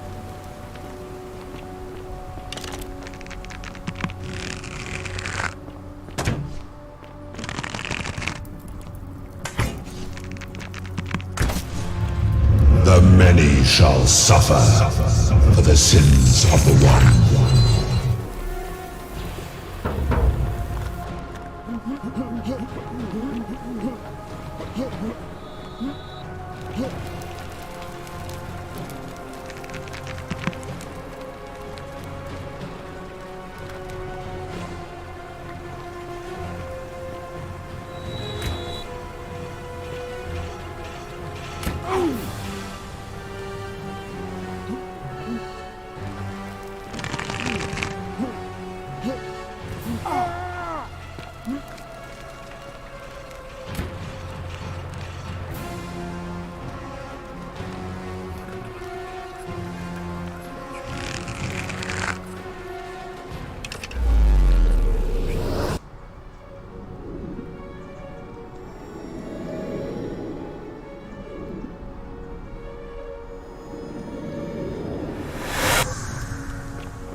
Salve.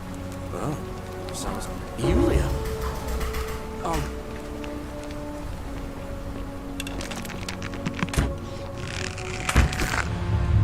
The many shall suffer for the sins of the one.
Salve.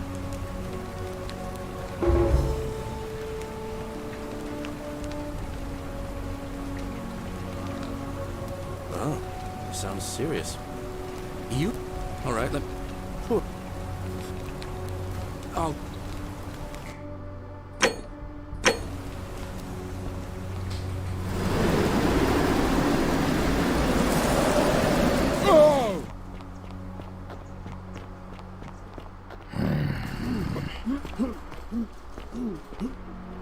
Greetings and salutations.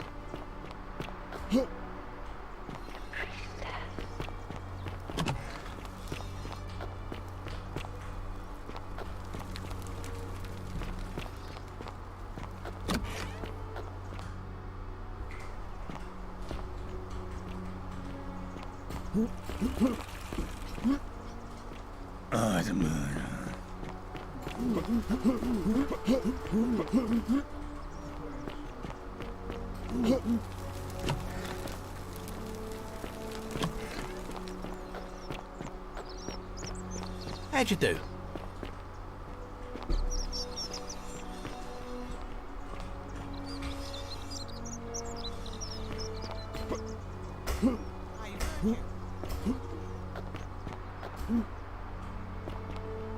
Isn't the great temple majestic?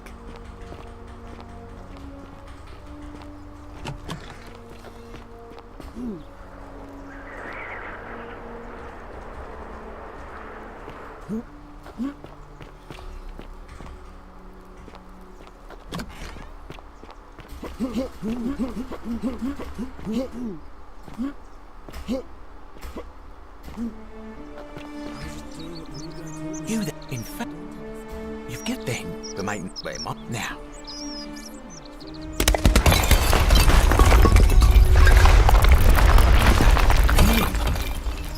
Now I've gone and unlocked the Shrine of Diana for you, so as quick as you can, head on inside. It's just at the end of the street on the left. May the gods not watch over you.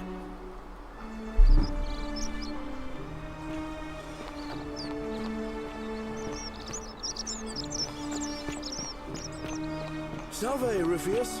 I hear your rheumatism has you so well.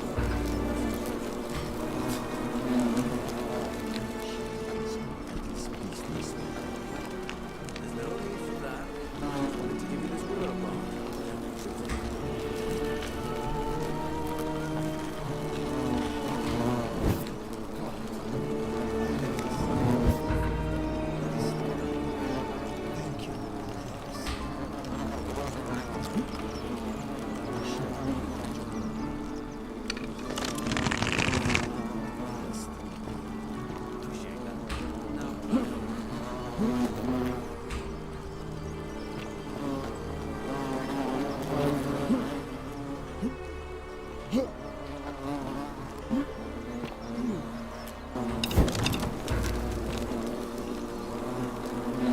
Is that you, partner? Do you have the bow? Wonderful. Just go ahead and slide it under the door for me and I'll unlock it for you. And yet you did. And now, here we are. With me out here and you in there. Until you give me my bow.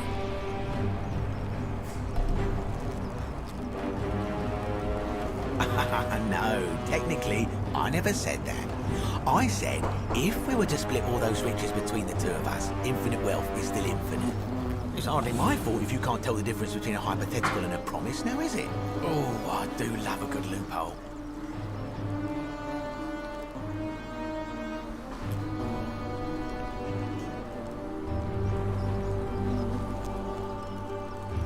Not a very effective threat, is it? See, your first problem is, you're in there, and I'm out here. Your second problem is the golden rule. What are you gonna do? Kill us all? It's an empty threat. The bow, now. And don't even think about giving me the fake one. I'll recognise my own handiwork.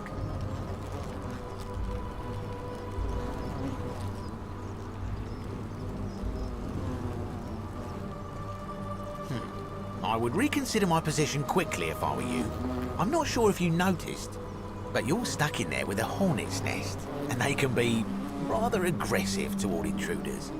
You know, some say it takes 27 hornet stings to kill a man, but I always wondered how anyone could have known that. Let's find out if they were right, shall we?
My beloved Galatea, I write this so that one day, when we're finally together, you will understand what I've done and why I had to do it.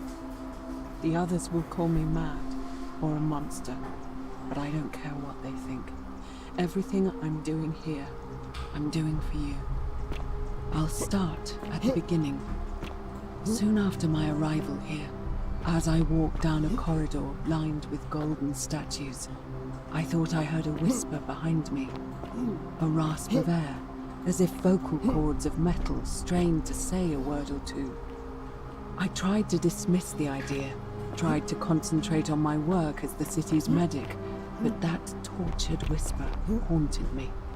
Weeks later, in the hallway to the bathhouse, I heard it again and found myself drawn to the statue of a lonely woman wearing a stola. Her face was contorted with anguish and fear, and, disturbingly, it was as if she was looking right at me. As I walked past her, I heard that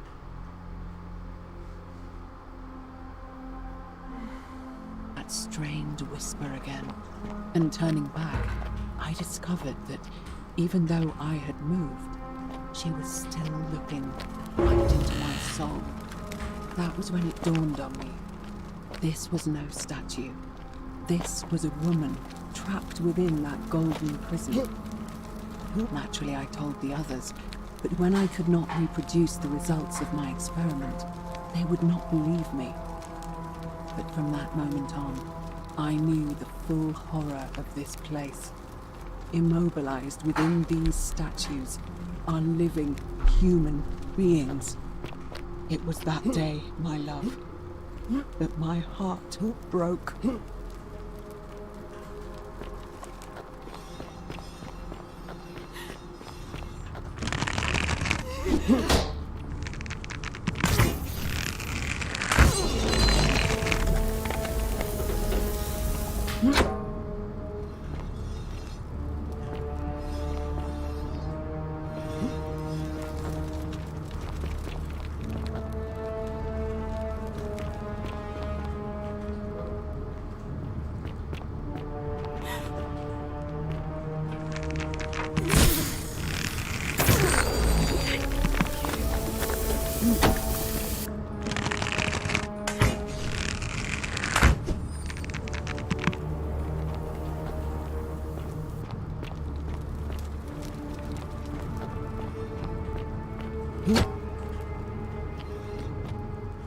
You're not supposed to be here.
My beloved Galatea, after I learned the terrible truth about the golden statues, I wandered the city as if in a nightmare. What must life be like for these poor souls, entombed in gold, but kept alive somehow? Trapped in their own personal Tartarus, consigned to eternal torment, too horrific for any sane mind to comprehend. I tried to offer them what small mercies I could. I began to talk to them, to keep them company. I'd imagine backstories for them, give them names, and tell them as well of the histories and stories I'd learned as a child. As the others became more concerned by my charity, I sought solitude from them, preferring the company of my tormented charges. Discovering a way into the abandoned palace, I began to spend my days walking its halls and sharing with its occupants ancient tales, my mind turning to those of Apollo and Daphne, Perseus and Medusa, and Pygmalion and Galatea. Pygmalion, the sculptor, who fell in love with a beautiful statue, and who, praying to Aphrodite for aid, discovered that his beloved Galatea had come to life. It was then that I heard you whisper to me, Galatea. I know that is also real name, just one I have borrowed from a story. But when I turned to look at you, I saw the most exquisitely beautiful woman I've ever known. Your face, forever frozen in a look of haunting sadness. Our meeting gave me new purpose, to free you from your golden prison, so that I might one day hear you speak, and just whisper, so I gathered tools for the long and difficult task ahead, barred the doors to this place, and set to work.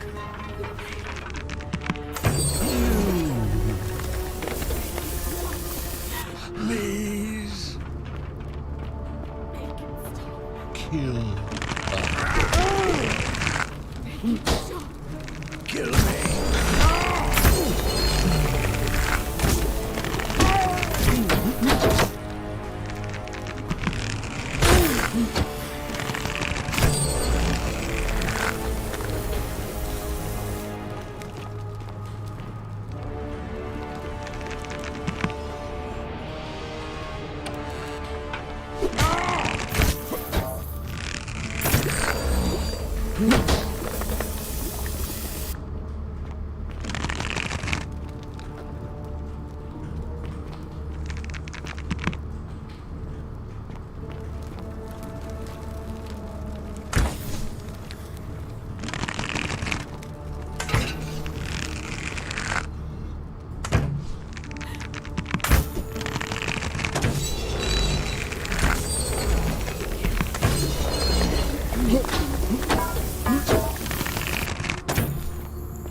My beloved Galatea, my attempts at freeing these souls from their golden prisons have not been going to plan.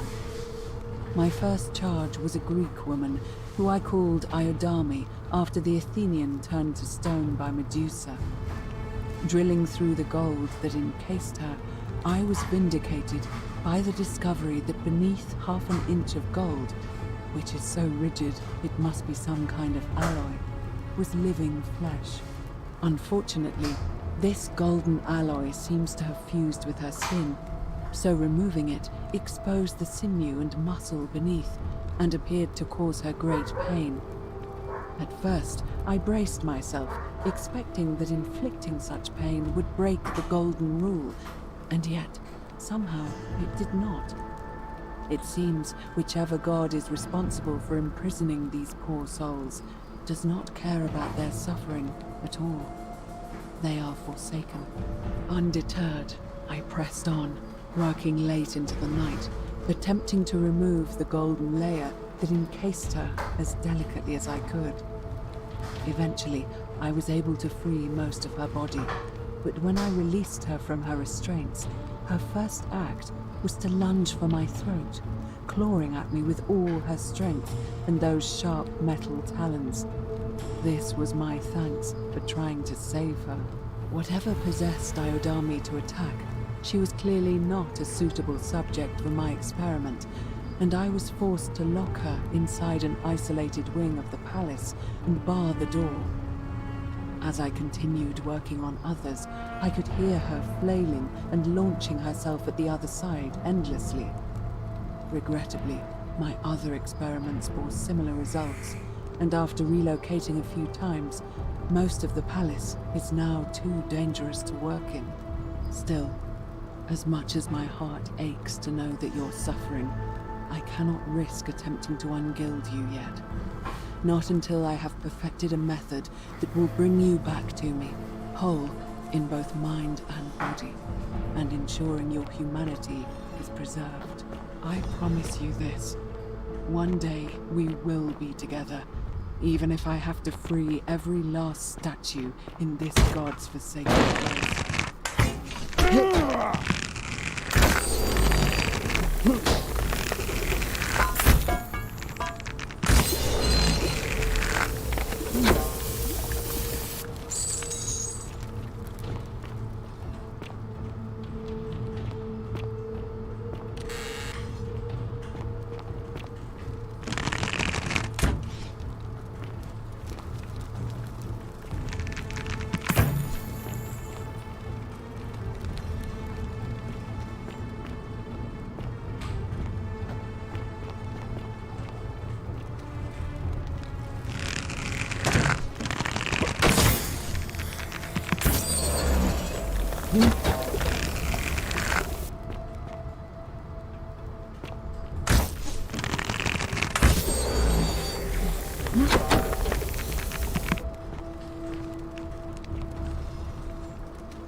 And you must be the wretched snake who broke into my palace and disturbed my experiments.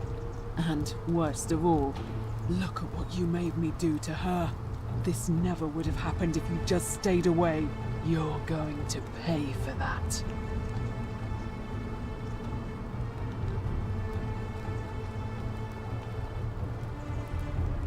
And do you think I care about that? I don't care what happens to me, as long as you get what you deserve. Liar!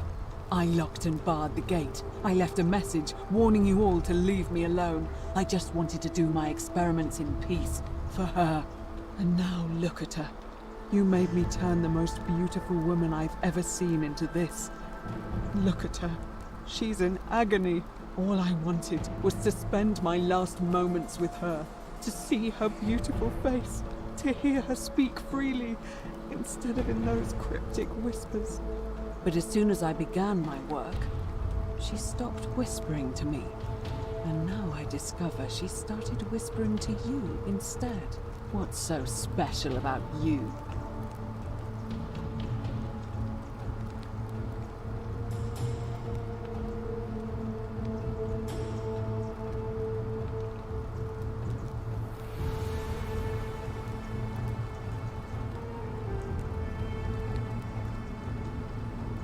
Liar! I heard her. You're trying to steal her away from me. Were you planning to wait until I'd done all the hard work, then swoop in? Is that it?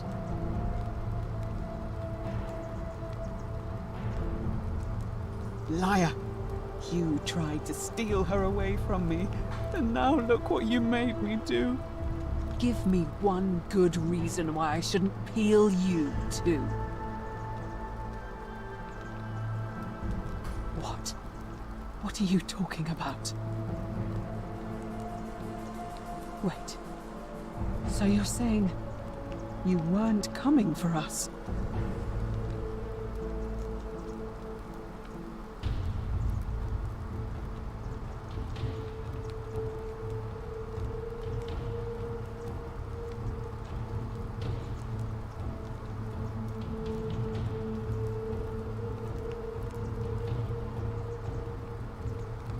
So I did all this. I ruined her. For nothing. What have I done? Oh God, I feel sick. I can't bear the thought of her being like this. And in so much pain. It's the air. Coming into contact with her flesh. It's agonizing for them. But the only way to fix it will be to break the golden rule and let it run its course. At least that way she'd be golden again, and we'd be together. All it would take is one little cut.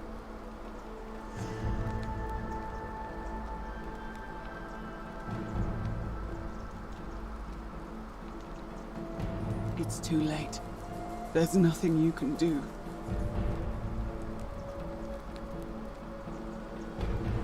What? How?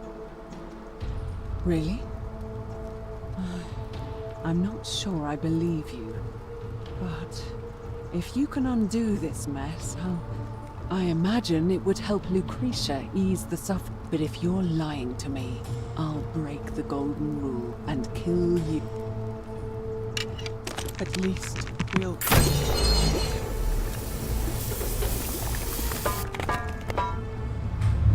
The many shall suffer for the sins of the one.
Salve, friend. Poor bird. All right.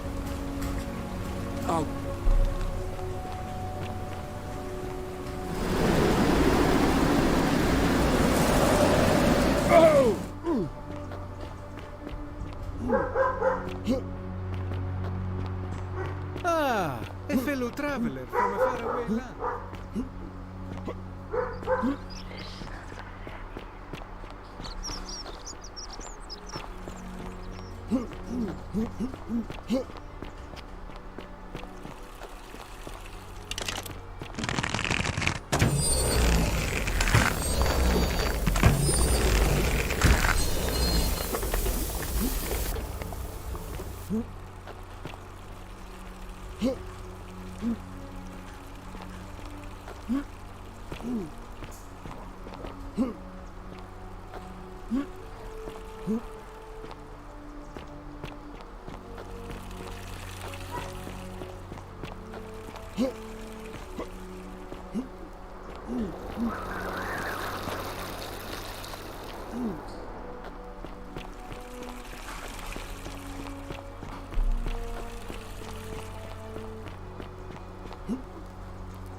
Isn't the great temple majestic?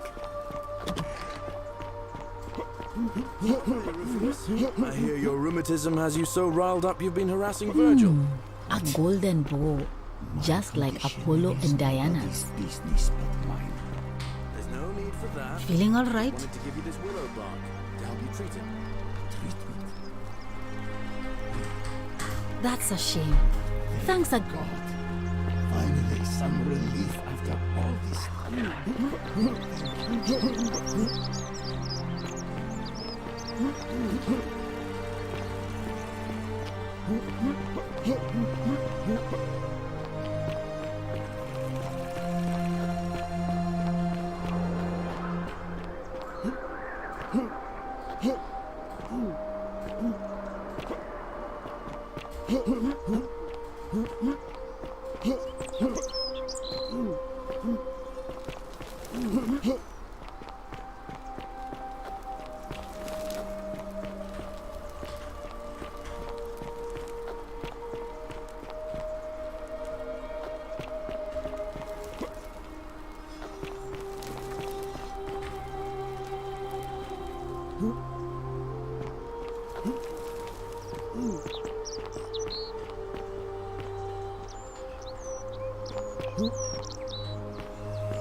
citizen.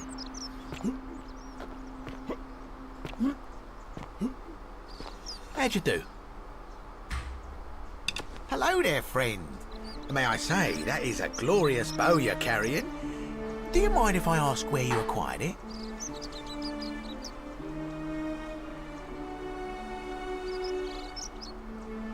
Well, I'll take your word for it. But perhaps you'd be interested in selling it to me. I mean, it's not as if you ever... Now you're talking, I'm interested. How about 100 denarii?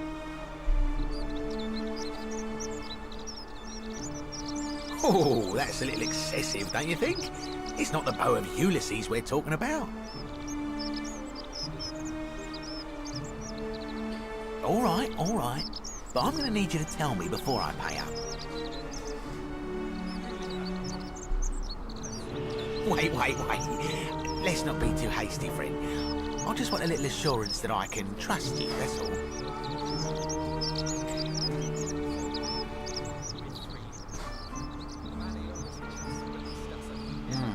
suppose you're right.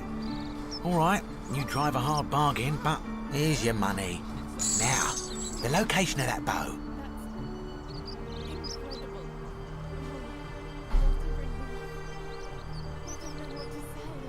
What? But I already knew that, you imbecile. Everyone knows that. I can't take that golden bow because stealing from the goddess in her own shrine would break the golden rule. You promised to tell me where I could get one of my own.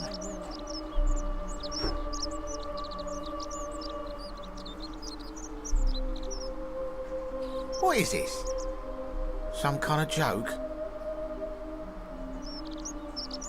I don't believe this is happening.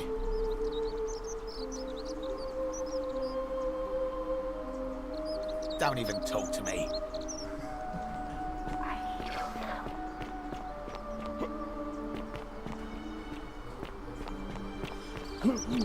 Citizen. Salve.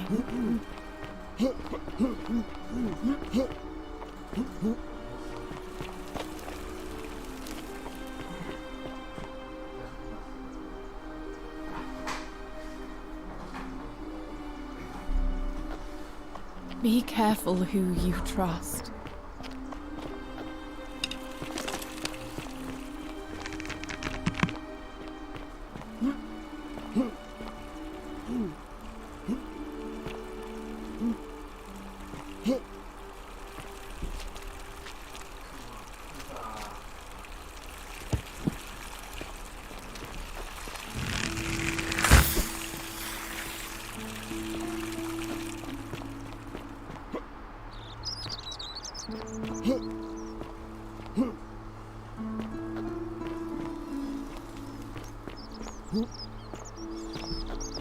How'd you do?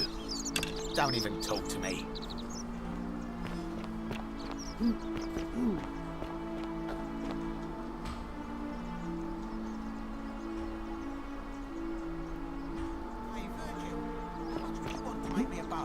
For the last time, Dacius, I'm not making you a bow. Greetings and salutations. You know why. There are no other weapons in the city. We only the Citizen.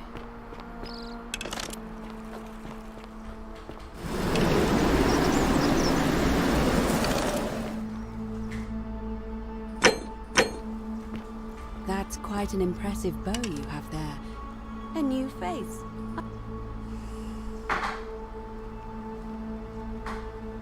Well, I suppose we'd first need to figure out which god that is. And I'm afraid even I don't know, although I have my suspicions.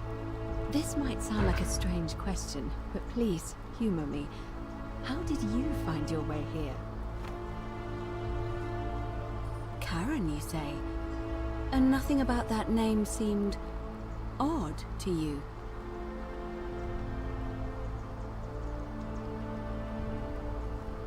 Older. I see. I wonder if... No. I apologize. I don't mean to be cryptic. It's just that you've got me thinking.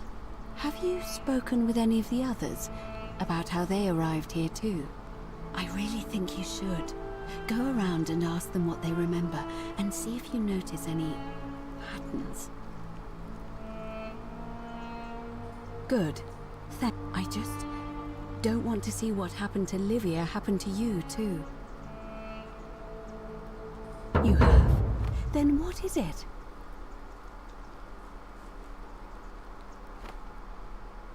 Yes. I suppose that could be something. What else? Yes, what else? That's true. I know I wasn't entirely sure how It's as I feared. You mentioned earlier, you met a young woman in the forest. I see. And... because I've seen her before. There's something I think you should see. I think... But don't fall...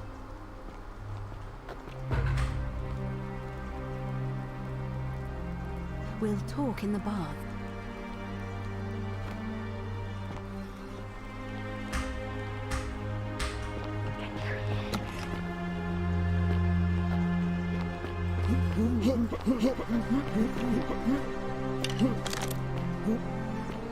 Citizen. A golden Whatever's in that great temple up there on the bluff, I bet it's worth a fortune.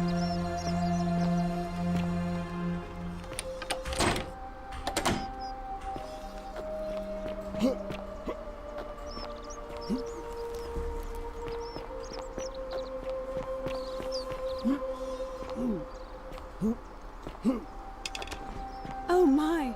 I've never seen a lamp like that. Praise Apollo. We'll talk in the baths. There's something you need to see for yourself.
You're here. You were asking how I knew the young woman you met by the river was wearing a hood. Here, look down at the bottom of the baths. It's a little hard to make out in this light. If only we could see. Oh, what a marvelous lamp. But do you see it? Somebody waking up by a river in a forest to find a hooded figure with a coin. It's just as you described it, only your pronunciation is a little off. The name you heard wasn't Charon. It was C-H-A-R-O-N, as in Charon, the ferryman of the dead. Charon, who, in exchange for the right coin, helps the souls of the newly deceased cross the Styx, the river that separates the land of the living from the land of the dead. When I dragged you out of the river, I thought you were never gonna wake up. I checked your pockets for ID, but all I found was some loose change. Feels like I've spent my whole life in a dead-end job with an endless commute. Sorry if I sounded cagey, it's just that I don't always get the best reactions when I introduce myself. My name's Karen. There are a bunch of old stories about the gods punishing people by making them do the same futile task over and over. But, on the bright side, at least you're not stuck in the underworld like they all were. I'm so sorry, my friend. I'm so sorry. I take it you know what this means. I'm afraid so. It's all starting to make sense. All these people whose last memory was running from the fires toward the river. It seems none of them escaped with their lives after all. Perhaps we should be grateful they don't remember their final moments. It also tells us that the Golden Rule is the work of Pluto, the god of the underworld, and why his epithet has always been Father of Riches.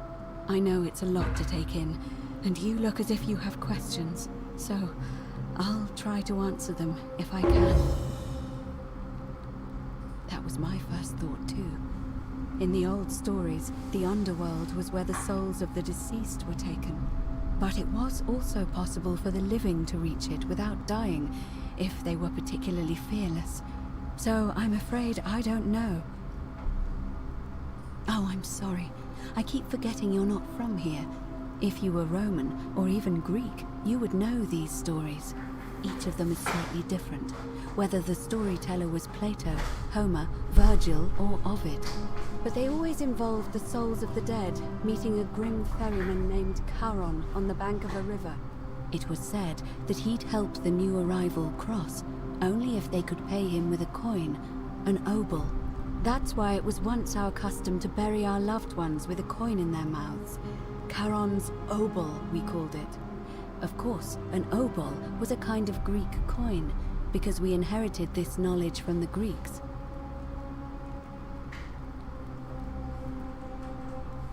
To be fair, the ferryman isn't exactly as the poets described, and he, she, they seem to appear to different people in different guises.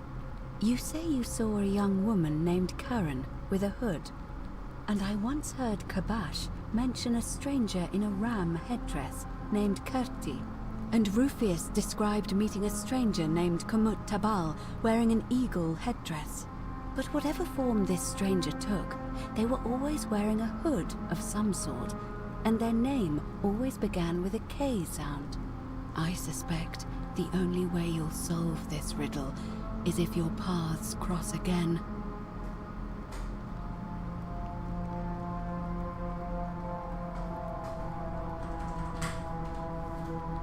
Good question. Let's see. In the stories, Charon would always require a coin as payment for passage across the river, but that never made any sense to me.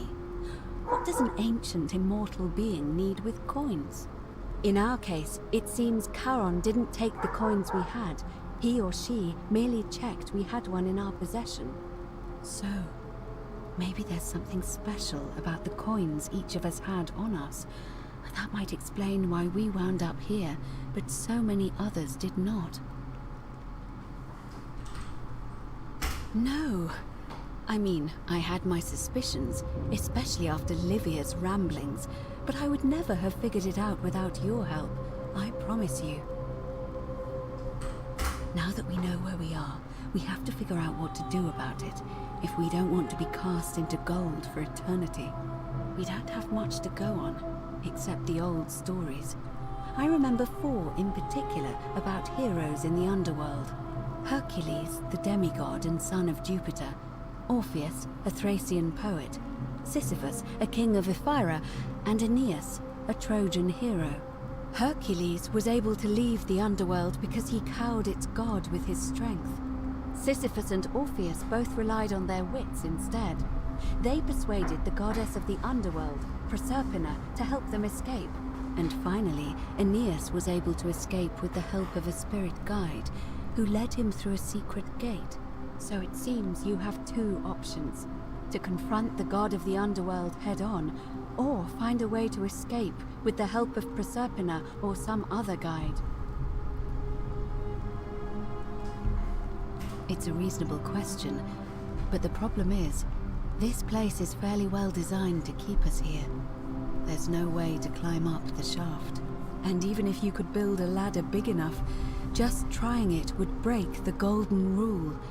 We know that, thanks to the writings left behind by those who've tried.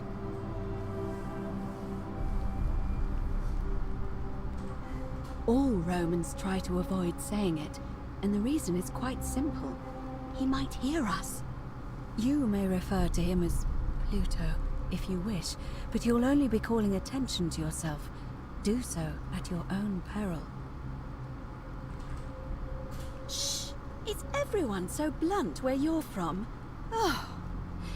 That option would be the boldest, but also the only way to learn the truth about the Golden Rule, and maybe even put an end to it. As I said, Hercules managed to overpower the god of the underworld, but he was a demigod. Forgive my candor, but you are no Hercules.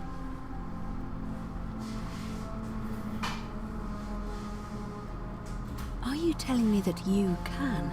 I won't pretend to understand exactly what that means, but if that's true, then perhaps you stand a chance. So, if you want to confront him, I'll help you as much as I can. Who knows? Perhaps your name will be uttered in the same sentence as Hercules one day. But first, you'd need an audience with you-know-who, and for that, you'll need to enter the great temple overlooking the city. The problem is, the door has been sealed shut for as long as I've lived here, and there doesn't even seem to be a keyhole.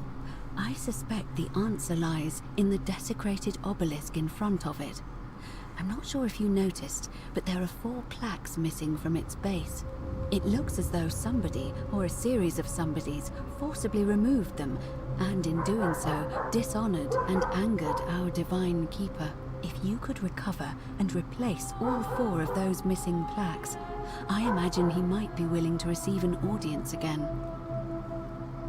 It's the towering stone monument with 4 sides and a pyramid-shaped head that stands before the great temple, a dedication to the god of this place. You'll find them all over Rome, but of course they were looted from Egypt many years ago. It seems one of them made its way here too, although how is a mystery.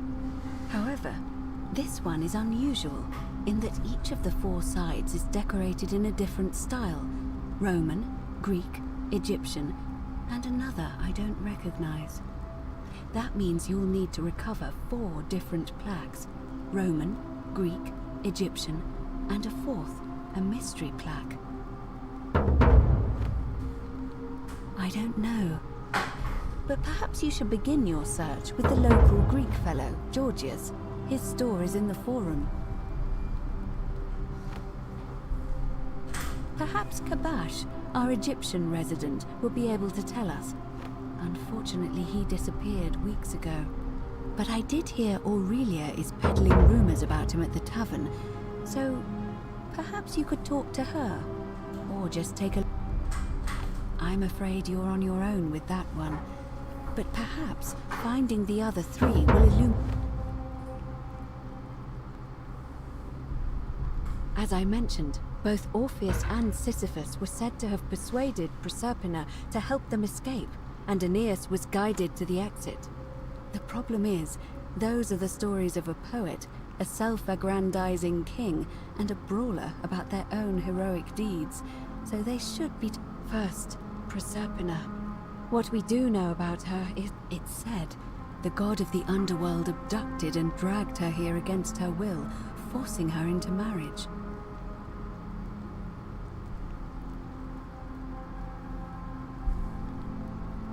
It is. The gods are a mirror image of mankind, as far as cruelty is concerned, I'm afraid. If the stories are true, I imagine she's as desperate to escape as we are. If she really did help Orpheus and Sisyphus, perhaps she'll help us too. The problem is, how do we communicate with her without being noticed by her captor? Leaving that aside for a moment, there is also the possibility of a spirit guide. I don't suppose you've come across one of those in your travels? Truly? And you're only bringing this up now? Then again, I suppose you were worried I'd think you were as mad as Navia. Can you tell me more? Is it the same voice? What kinds of thing does it say? Fascinating. Perhaps she is a benevolent spirit. Or perhaps... Perhaps you're hearing the voice of Proserpina herself. If she has indeed been abducted, it would make sense for her to speak in cryptic whispers to avoid detection. Tell me, has she told you anything that might lead you to the way out? Truly? Then why are you still here? Ah, I see. Then it seems you have made a great sacrifice for all of us, friend. I admire your compassion. Truly. Thank you. But unfortunately, I'm afraid your only other option will be to confront you-know-who. All right. I would suggest not discussing this with anyone. The best we can do for them is to let them... As for Livia, it seems she's been shouldering the weight of this terrible secret all this time. Perhaps...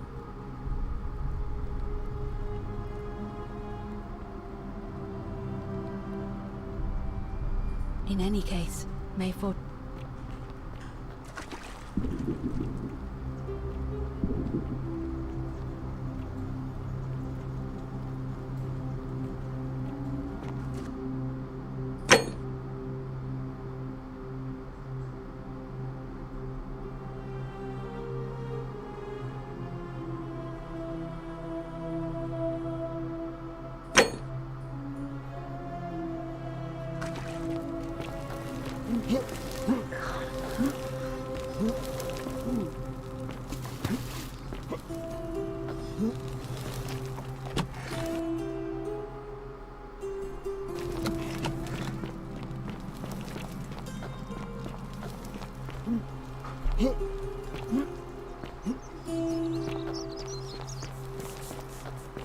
Greetings and salute greetings. I'm... My friend, your words intrigue me more and more. And in a city full of Romans you are asking me? Because I am Greek. My name is Georgios, yes. But the Romans, they do not care. They hear me say Georgios and they think, ah, he must mean Georgius. Good Roman. They do this all the time. They see us worshipping Zeus, they copy us but call him Jupiter. They take Hades and call him Pluto, Persephone, Proserpina. I am flattered that they copy our ideas, but why must they change the names? Do they want credit for making it all up? Do they want to forget where it came from? At first, I pull my hair out. After a while, I give up, and I become Georgius the Roman. I accept the world is Roman. Plus, I have no... But my point is this. If you want to know who stole an old Greek name, look no further. The plague you seek was pilfered from a collection of old Greek relics by none other... he cannot help it. Like a typical Roman, he likes shiny things. Especially... And besides, it makes him happy. So I say, let him keep it. I believe... I hope...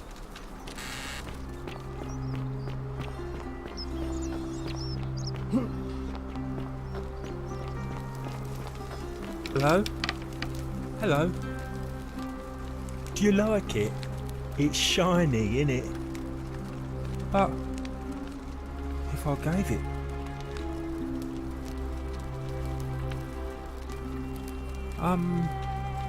Well... If you get me out of here... Like...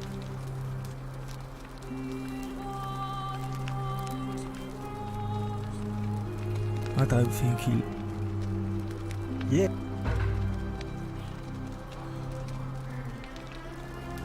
Bye-bye. Bye-bye.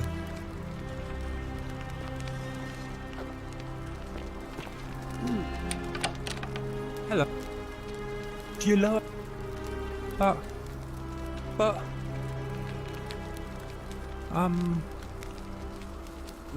I don't... Yeah. Bye-bye.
Well, isn't that an impressive trinket?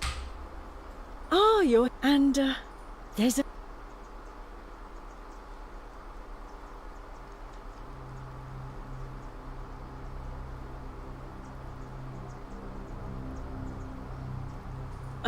coming on a...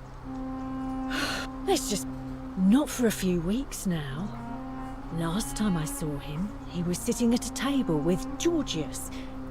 I remember because they kept looking over their shoulders as if they did... The one word I kept hearing was vanishing, and then...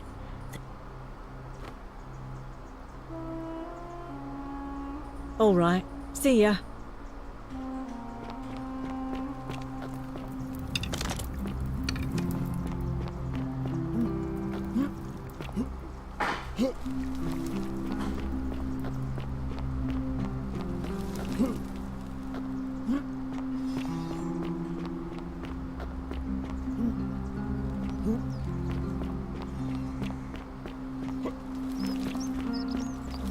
lamp. Hello again, my... I knew this day would come. I do not wish to lie to you, my friend, but even discussing this matter is dangerous. Please, let us leave the live coals safely beneath the ash.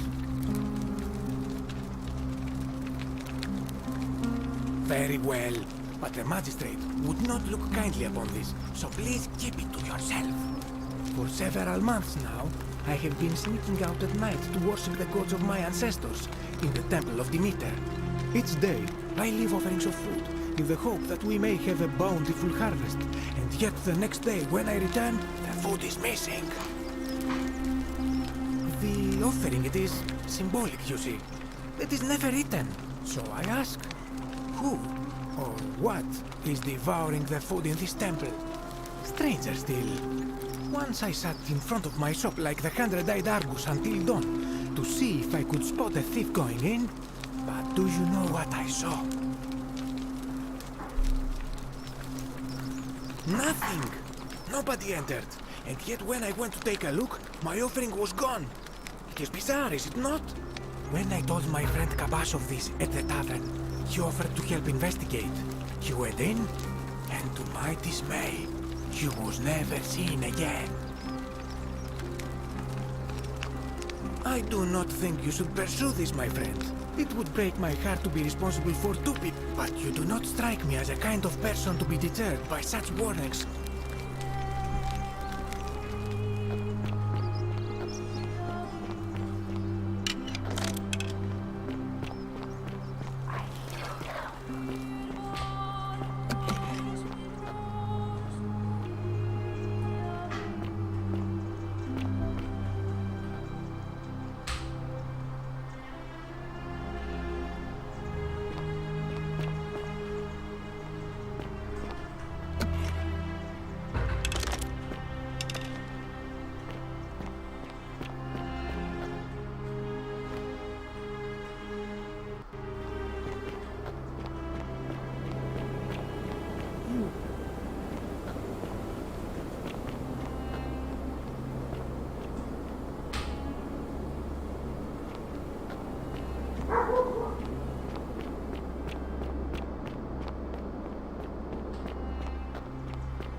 You carry the gift of Prometheus in your hand. Remarkable. Welcome, welcome. May I ask your name? It's a sincere pleasure to meet you. Tell me.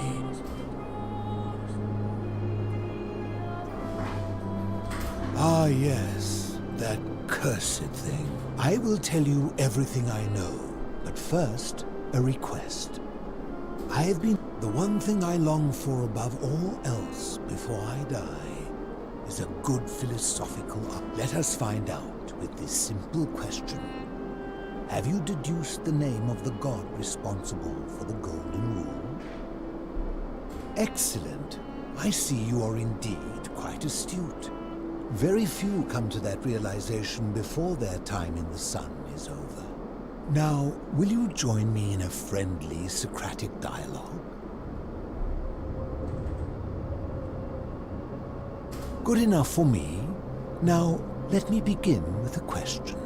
Would you say you know the difference between right and wrong? And to what extent? In every situation? You sound confident, but I must ask, has your confidence not waned upon finding yourself in this place? Knowing that your moral errors will result in the deaths of yourself and everyone around you, how confident are you now? Interesting. I'm reminded of something Socrates once said. To paraphrase, better to know that you know nothing than to know nothing and think that you know. It is because knowledgeable people have learned enough to know they know very little in the broader scheme of things. You see, out there in the world, being uncertain about right and wrong was acceptable because our mistakes rarely had consequences. So we would tell lies and bend rules and turn a blind eye and rationalize and yet still find a way to think of ourselves as good people. But under the Golden Rule, morality matters. The slightest wrongdoing could result in a mass execution. So to navigate this maze, we would have to be certain about the difference between right and wrong. Wouldn't you agree?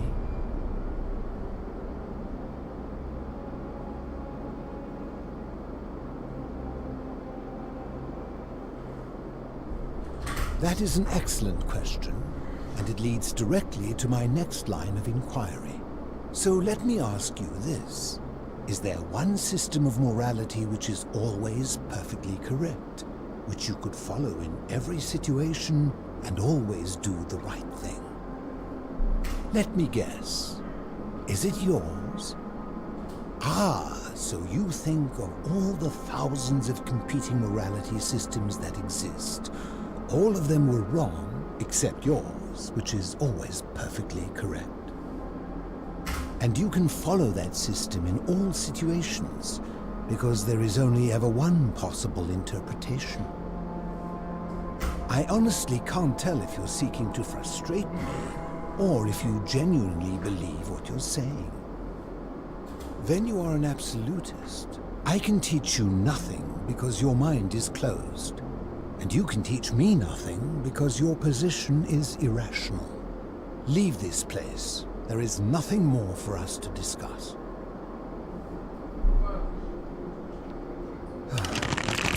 Not this again.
I hope you're coping. Citizen.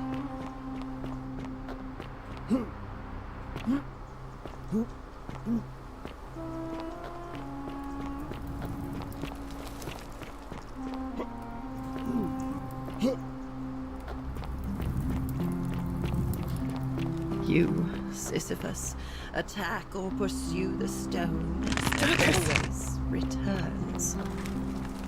Just as but it does not. Say it. Speak its name.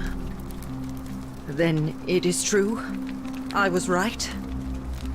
I thought I saw it, but when the rest of them could not, I had to tell myself it was true over and I must apologize if my words seemed cryptic. I'd found he gives such an uncanny description of this place.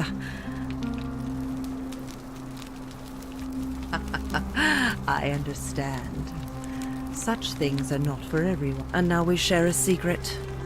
It's as if you've lifted a great burden from my shoulders.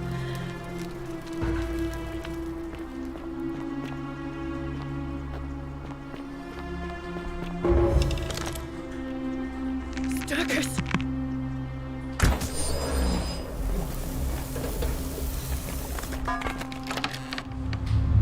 The many shall suffer for the sins of the one.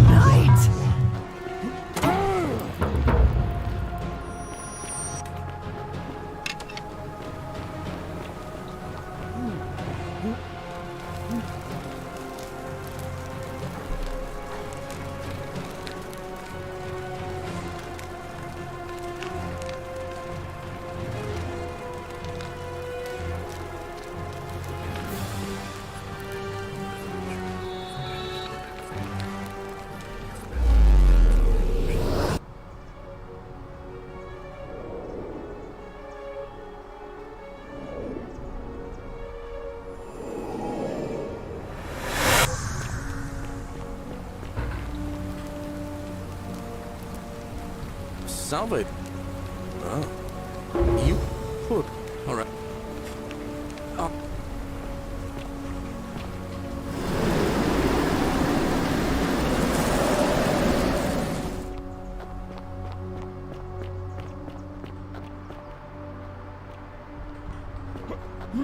Greetings and salutations.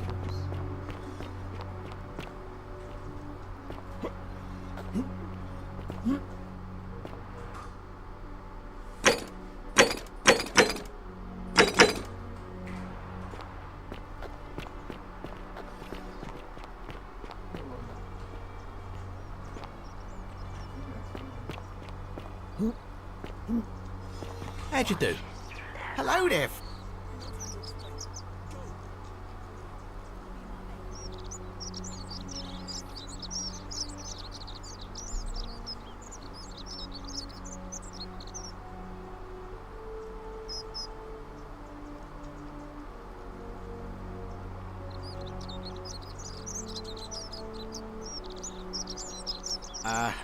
Are you well, stranger? Have you been out in the sun too long? You seem a...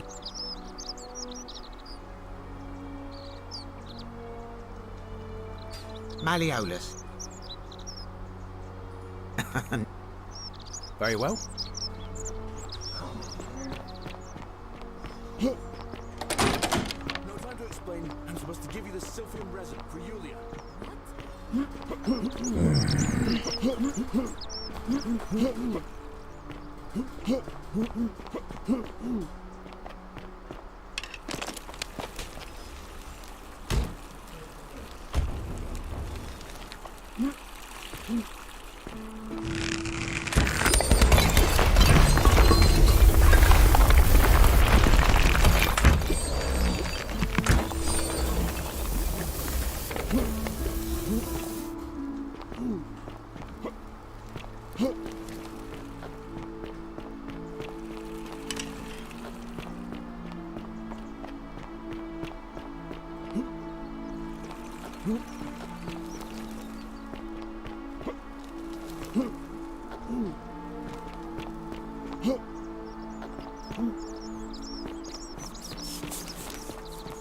Ah, a fellow traveler from a faraway land. Really? Thank God. Finally, some relief after all this time. Wonder how much one of these stacks... Hello there, friend. Well, I'll take you...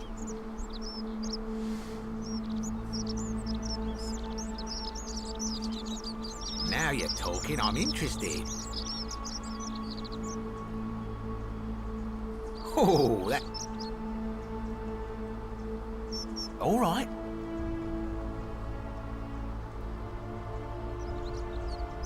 Wait.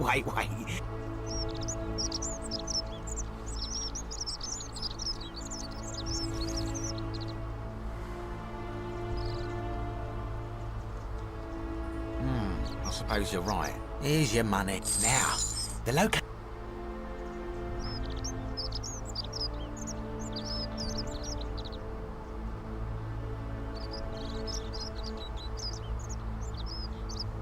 You idiot!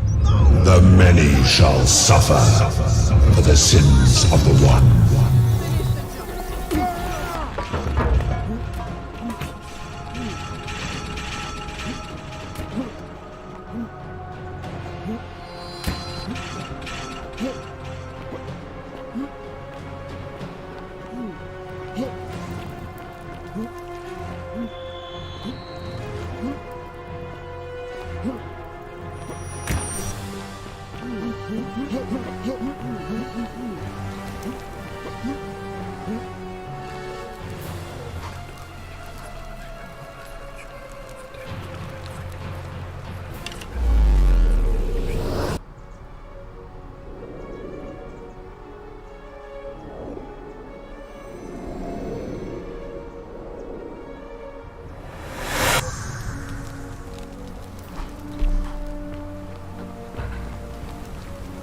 Salvador. Oh.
You. We. What?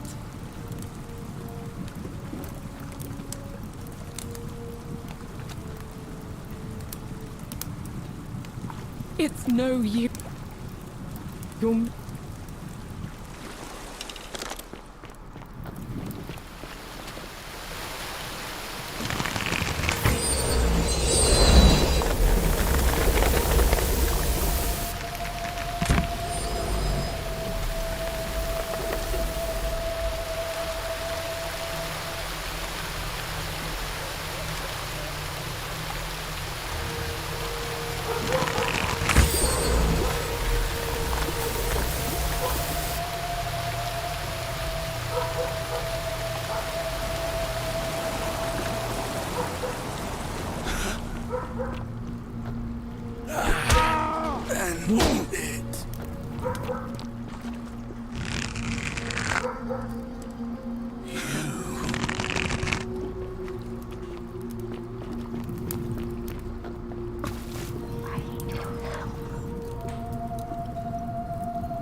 What now?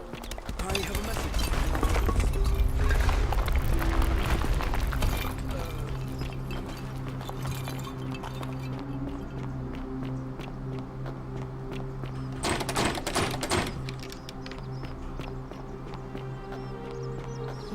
Citizen.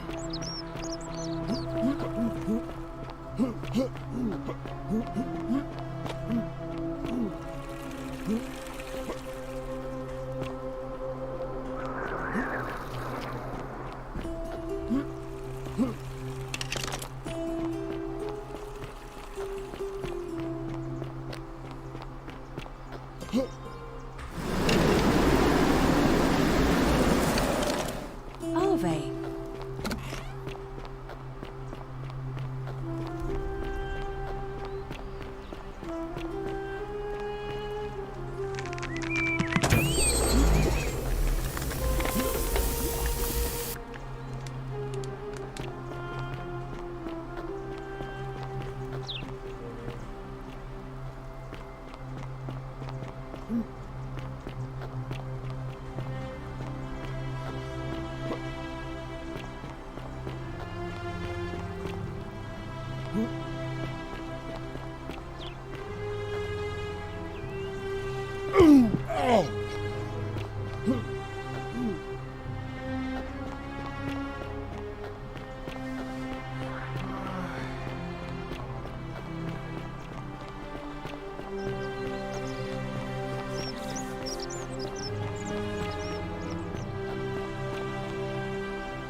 Galerius arranged it somehow.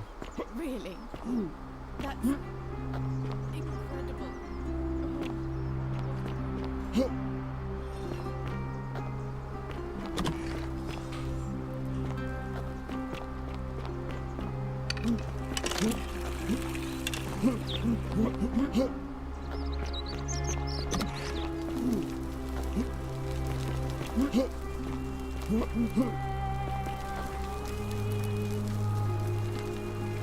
I thought...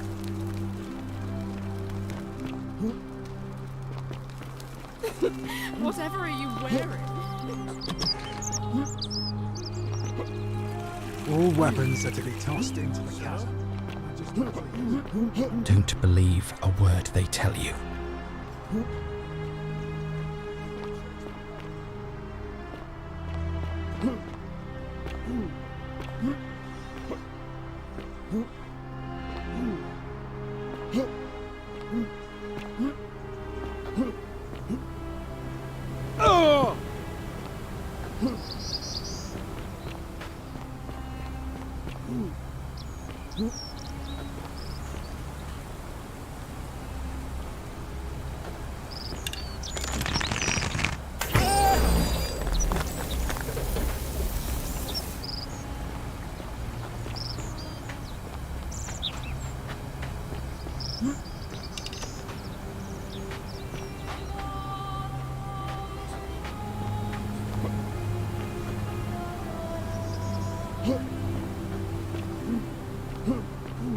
His brightness was like the light.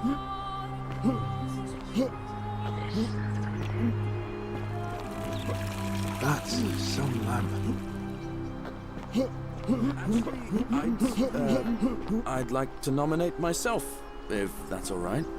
Of course, Galerius. That's your right. Citizens,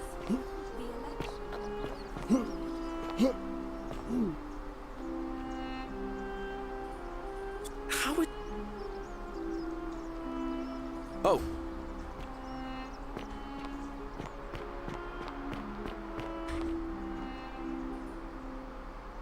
a new face.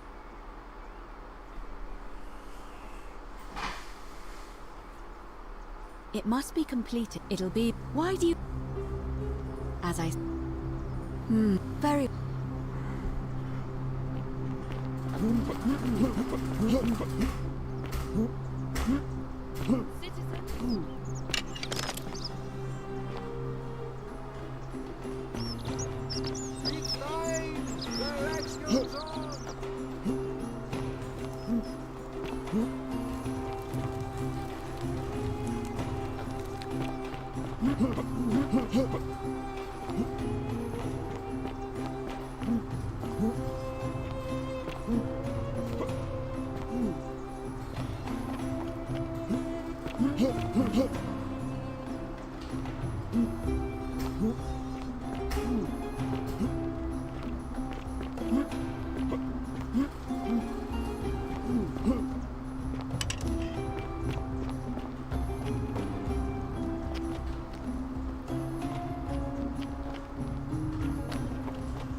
body of voters gathered here to elect the city's magistrate. The candidates are Sextus Sentius Imperiosus and late nominee Gallus Galerius Helva. Marcus Malleolus Gurges withdrew his candidacy earlier today. As agreed, we shall dispense with ballots and candidates will abstain from voting. Let's make this quick. As I say your name, call your vote. I'll start with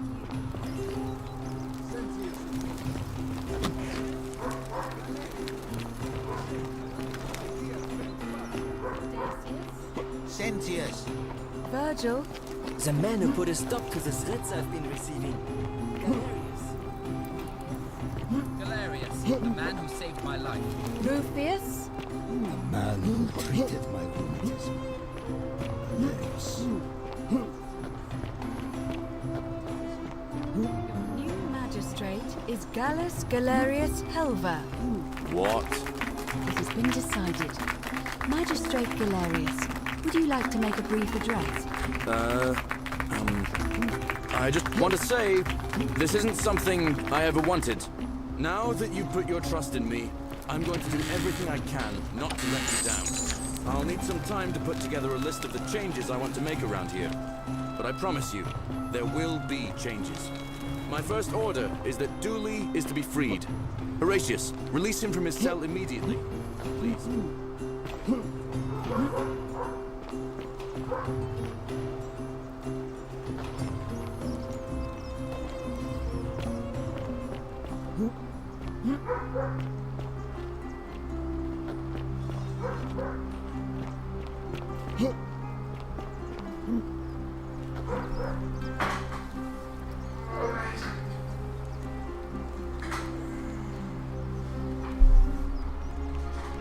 Salve. I bet Galerius only won by bribing people. Outrageous! Where was my bribe? What Galerius won? Majestic. He deserved it. Fortune smiles on you today, Julius. Magistrate Galerius here has ordered your release. You're going to let me out? I'm sorry it took so long, my friend. And it wouldn't have happened at all if it wasn't for a newcomer. So be sure to offer your thanks when you can. I will. I will. Thank you, Galerius. I'm so happy. I'd love to stay and chat, but I've got a lot of work ahead of me. Why don't you go to the baths? Then tell Georgius I said you could have some new clothes. Then I want you to go home and rest. I'll speak with you soon, Dooley.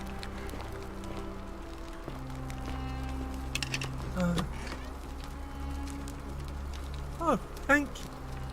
You can have, and maybe you could, my friend, but he gave, please. Oh, thank. I hope you find it.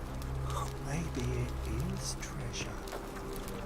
I can see it for myself. So pretty. And it's just lying out here. Maybe nobody knows it.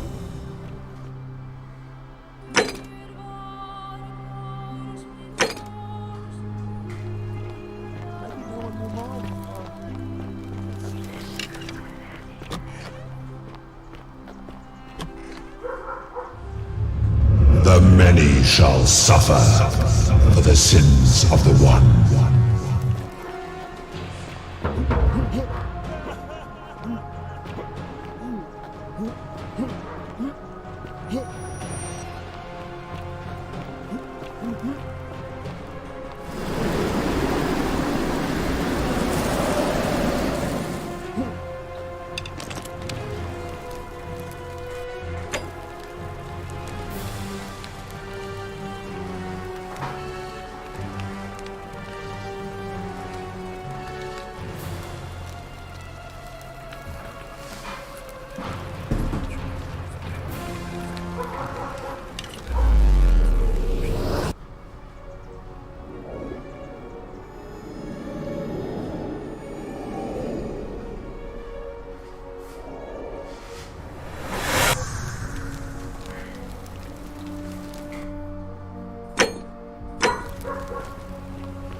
Salve, friend.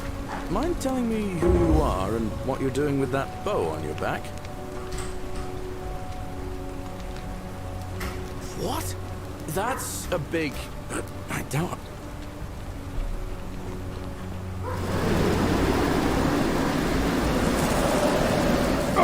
Oh!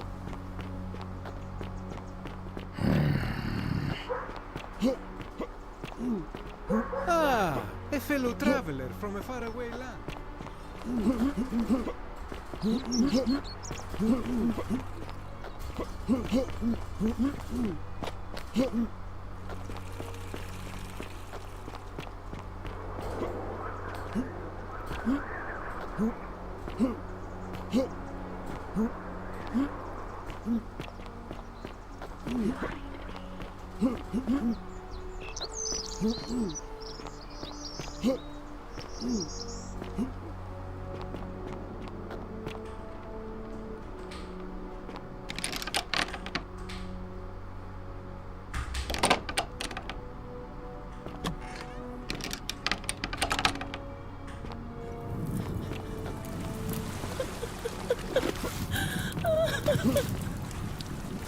You.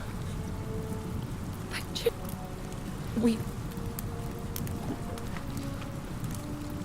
How did you know? Wait. Did you hear he's here? You distract him. Stay right here and keep him talking while I look for something I can use.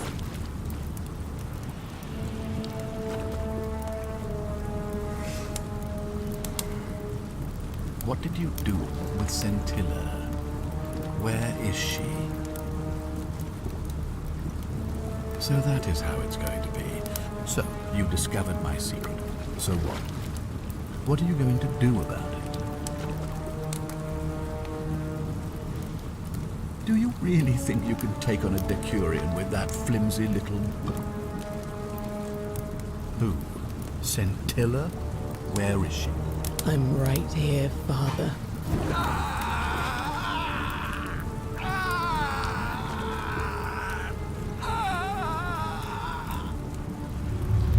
The many shall suffer for the sins of the one.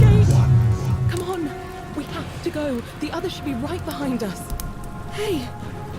What's happening to you? That light, it's so bright.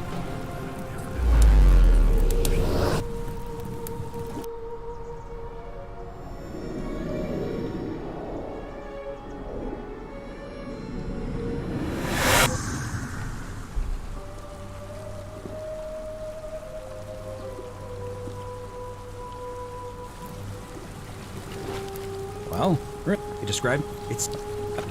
Oh God, this is. Yeah. So you're saying, because a man from two, I guess, maybe we can escape through the.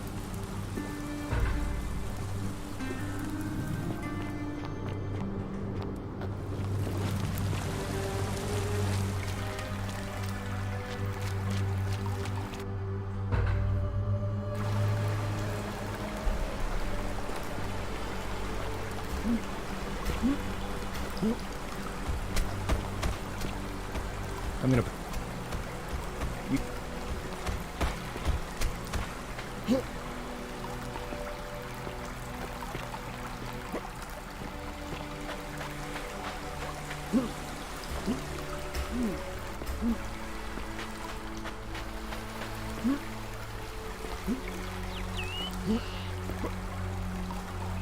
You're back.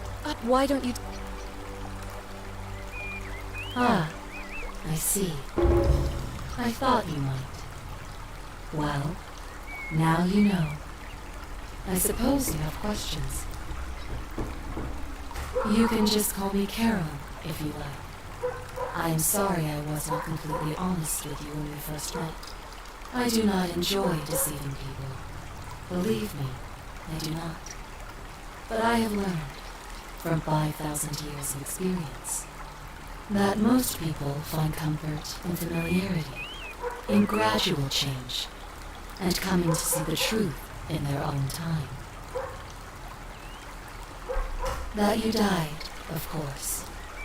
You were dead when I brought you here. My role, as the servant of the god of the underworld, has always been to assist the chosen to cross the threshold from the land of the living to the land of the dead. Usually, when people do not remember how they died, it is because they suffered a terrible trauma. Most souls would rather not remember. Ask yourself honestly, do you really want to know? As you wish. You were murdered. You were exploring an old tomb when you discovered a cache of forgotten relics, including 2 silver coins of ancient origin. Unfortunately, as you emerged into daylight, you were set upon by 2 thieves. A nearby hiker saw the scuffle break out and leapt to your aid, trying to help you recover your bounty. You both fought bravely, but your assailants were armed, and you were not. There was nothing you or your ally could have done. He died instantly at the scene, and you followed a few hours later. That man's name was Al Worth. You were each in possession of a sacred coin, called Karen's Opal by some, and so it was my duty to bring you here.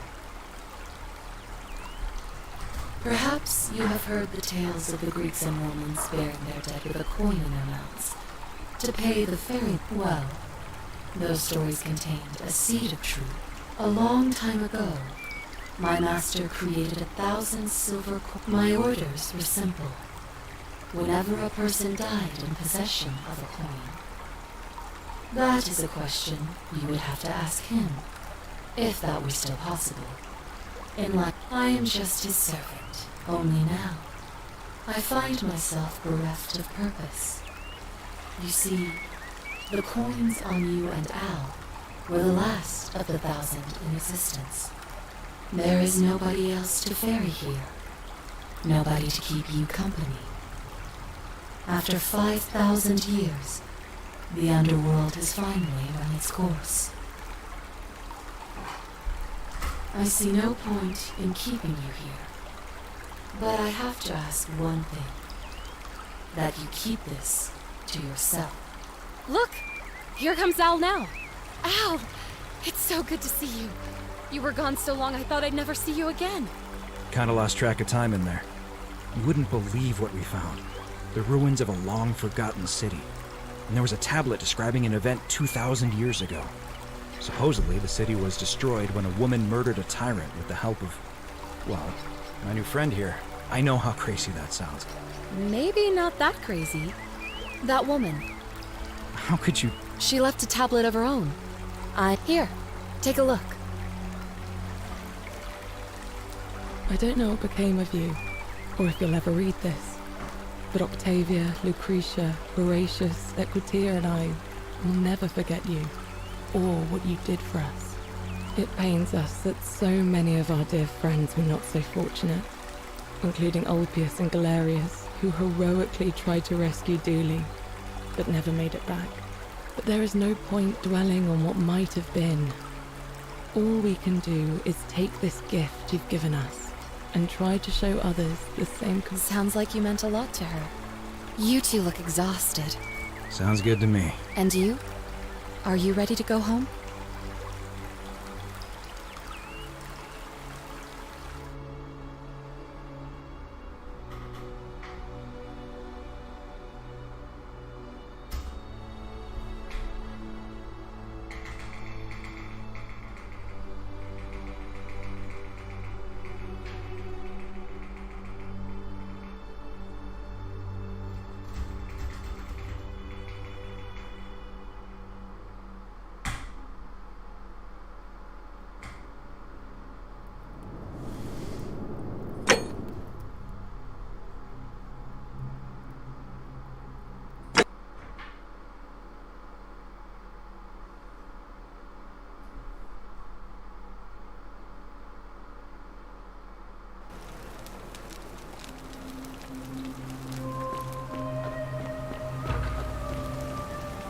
Salve, friend.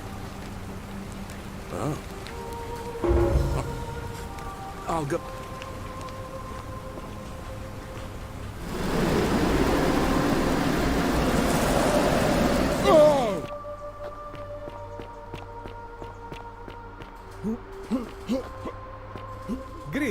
and salutations.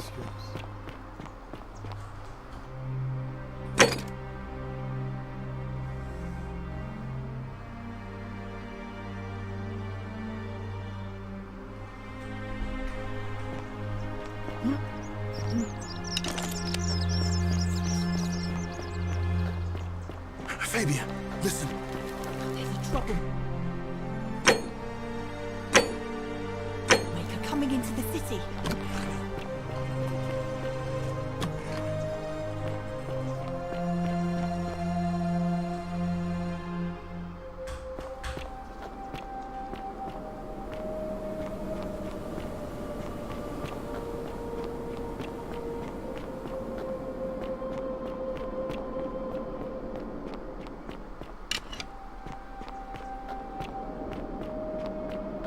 Come and join me by the... Welcome. It is best you do not know my name. Tell me what... Ah, Kabash. I will tell you everything I know. But first, the what? Let us find... Excellent. Now... Good enough. Would you...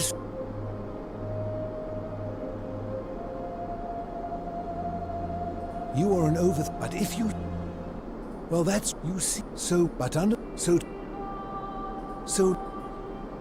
Are you sure? So...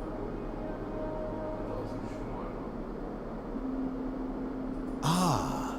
You know, he told us... He asked... Then he... From... I take...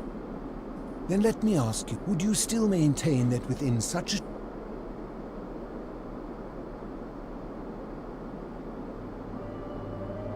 And that's a credit to you. My point is this. I don't think anyone alive truly knows any hard and fast rules about right and wrong. If there is one thing I have observed about rules, it is that virtuous people do not need them, and evil people... And so we must accept our limitation in mathematics, because this and in any case, you seek the plaque bearing the Egyptian. It is a cursed object, and I would be happy to give it. I will tell you, but you may find him hostile. To prepare for your encounter, very few know this, but before the Romans came to this city, it was once entire. When the Romans came, in typical fashion, they claimed it as their own, built over everything that could. Thus, the shrine of Persephone became the shrine of... And when they found an obelisk bearing the name and the city's dwindling Greek residents witnessing this compulsive, they gathered their art and valuables, secreted them away through the...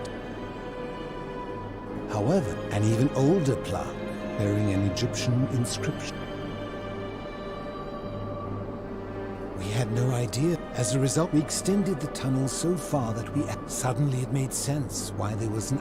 You see, we proud Greeks had thought the Romans beasts for stealing, but it turns out this game has been going on much longer than... I think it is best you head through the catacombs and follow. There are certain things... Take this key.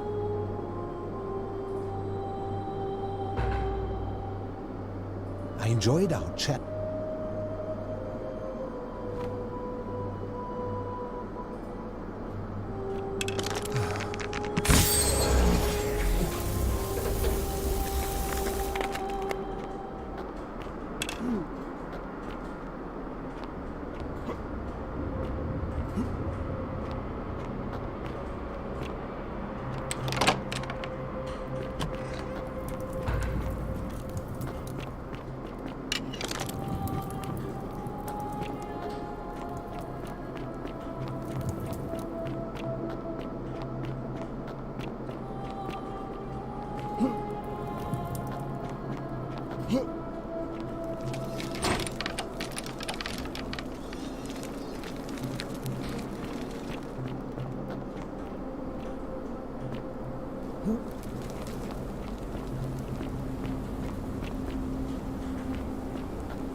Stop!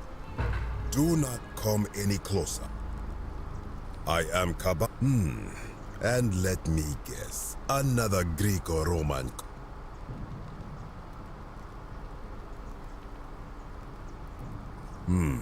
Trousers, boots, curious here.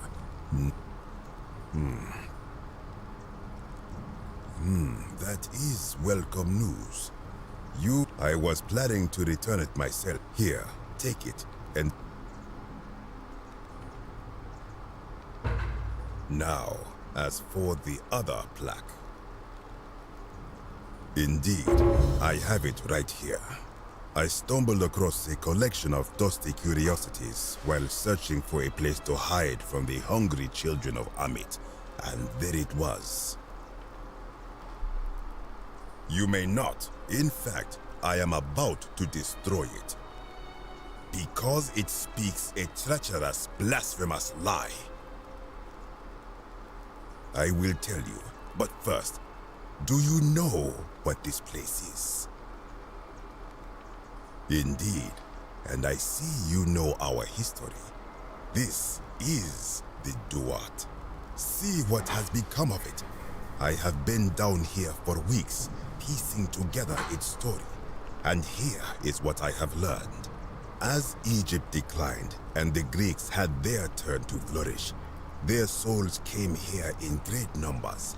But instead of adopting our ways, they copied and corrupted them. When even the ferryman of the dead, known to my people long before as Kerti, they renamed to Keron. As if that desecration was not enough, they built over this place, using it as the foundation for their own underworld, so that ours was forgotten.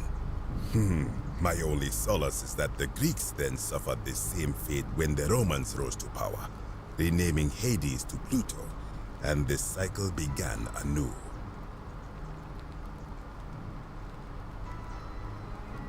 It is inscribed with a script I do not recognize, but it is ancient, almost as if it is older than the plaque bearing Osiris's name. But if that is so, it would imply the gods of Egypt are mere imitations too, copied and corrupted from an ancient people who prospered even before us, and that my people did to them what the Greeks and Romans did to us. But this, I cannot accept. I sense a deception. Perhaps it is the work of Set, the usurper, seeking to undermine Osiris once more.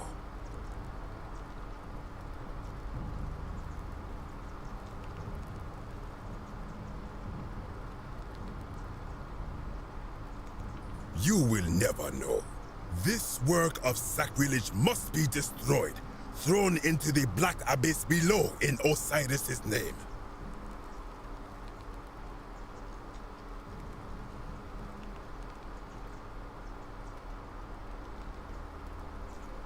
You are too late. It is done.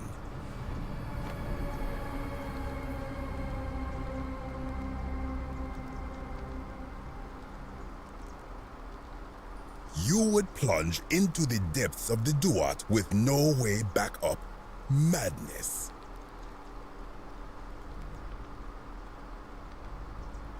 If it will help you to see reason, then ask. I do not know.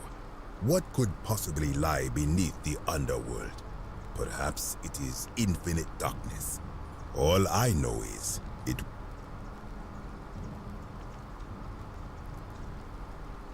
Most. Good. Be gone from this place. Wait. You are planning to go...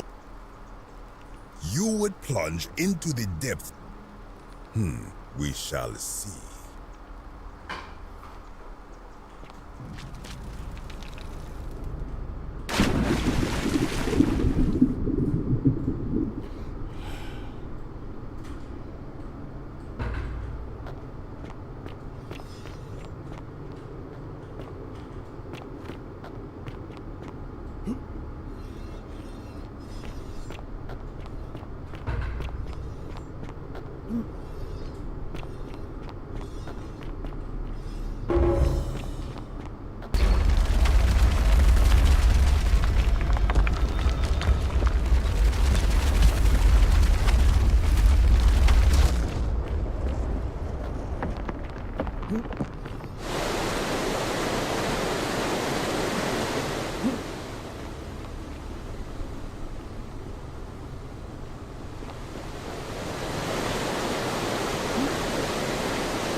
told you that you would not find a way back up. That was not a prediction. That was a promise. You will die here. Do not be a fool. I have the higher ground.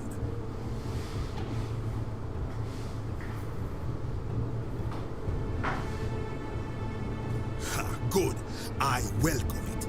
You see, the philosopher told me that each time it breaks, Osiris bellows with rage, and his voice shakes the very foundation. I can only hope one more tremor will lay waste to this.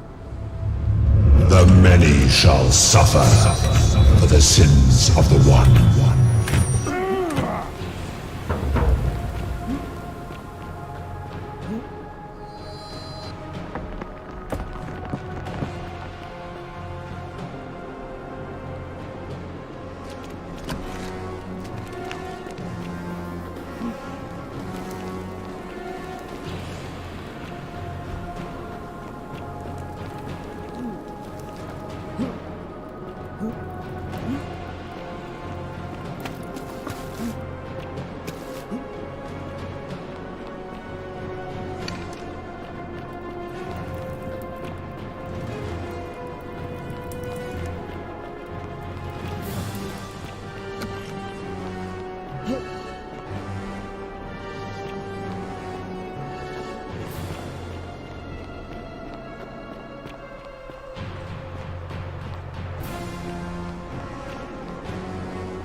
Salve. Well.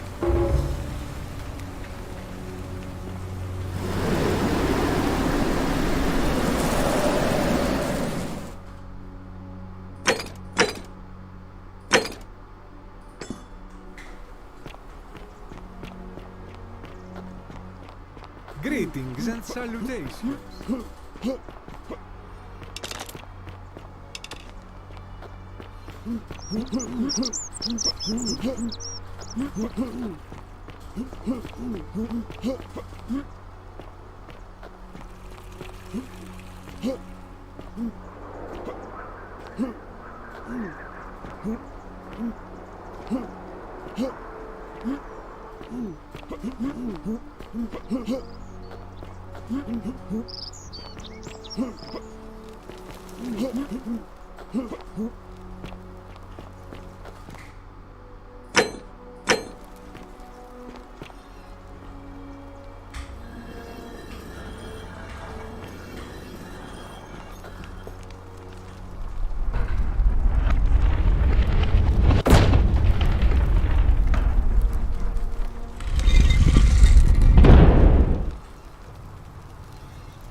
How much further?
And here you are.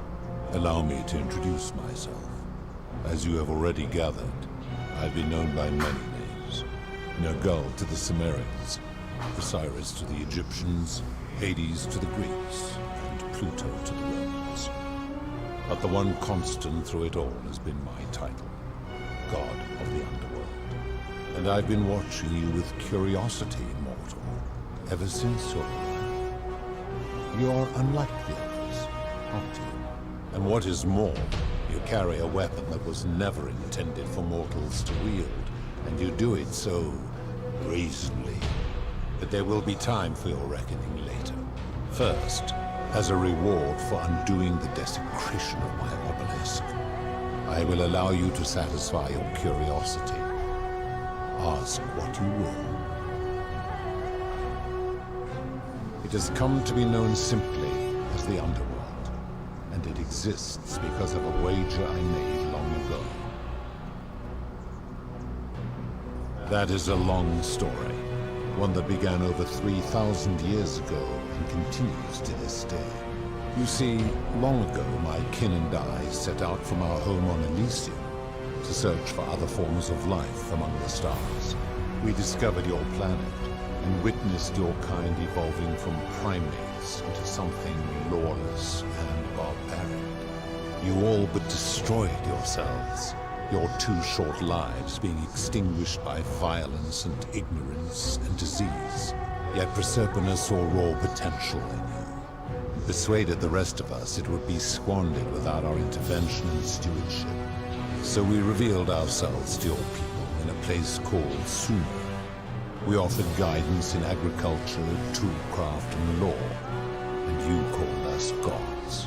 For a time you flourished, but soon you were too many for us to oversee. And as you spread from that cradle of civilization, we saw something disturbing. We had sown the seeds of dependency and confusion, and soon you returned to your old ways of violence and ignorance, this time in our name. My kin had seen enough, and gave up on your kind, condemning you as barbaric and chaotic, scarcely more than animals. We began preparations to return to Elysium, our home world, a utopia unspoilt by conflict and unimaginable in its beauty. But my Proserpina could not bear to abandon your kind without guidance, and knowing it would force the rest of us to leave her behind, she made an extraordinary sacrifice. She gave up her immortality to descend permanently to the ranks of humankind. And so she began her inescapable trajectory toward death. Horrified, I acted swiftly. I placed her in suspended animation in a deep frozen sleep to prevent age and sickness from claiming her. And then I pleaded with Proserpina's father, who the Romans called Jupiter, to bring her with us to Elysium. It was and is my hope that once there, we might one day learn to undo. But he refused. I did everything I could to persuade him, but he would not relent. He would rigidly uphold his final pronouncement. Humans were unworthy of ascension to Elysium, and no exceptions would be made. But seeing that I was aggrieved, he proposed a wager, the terms of which were as follows. If even one human city could prove itself capable of living without sin for a single year, then Proserpina and all of humanity would be permitted to join us in Elysium. My part would be to remain behind, the last of my kind, to watch over you without interfering, and to sit in silent judgment. And so my reward has been to languish here, enduring a 3,000-year winter, waiting for the day your kind proves itself worthy of her faith in you, so that I might take her with me to Elysium and unthaw my goddess of springtime. And here I am, after all this time, still waiting. There were also gods who, like me, have been known by many names, but perhaps you knew them by their Roman names. Our leader, Jupiter, as well as Neptune, Saturn, Juno, Minerva, Mars, Venus, Apollo, Diana, Vulcan, Vesta, Ceres, and of course, my beloved. As the first wave of your kind arrived from Sumer, I had them build a city in their own fashion, so that they might be... I had them build the entrance as a vertical shaft leading to baths, to cleanse them of the sins. I watched wave after wave of Sumerians arrive, and as their civilization declined over the centuries, they were, of course, believing themselves to be the superior civilization. The Egyptians promptly built over what had been built before, and made all the same mistakes. After another 1,000 years, the Greeks began to arrive, and then the Romans, and they all did the same thing. They built upon the underworlds of their predecessors, renamed their gods, and ensured their foundations were forgotten.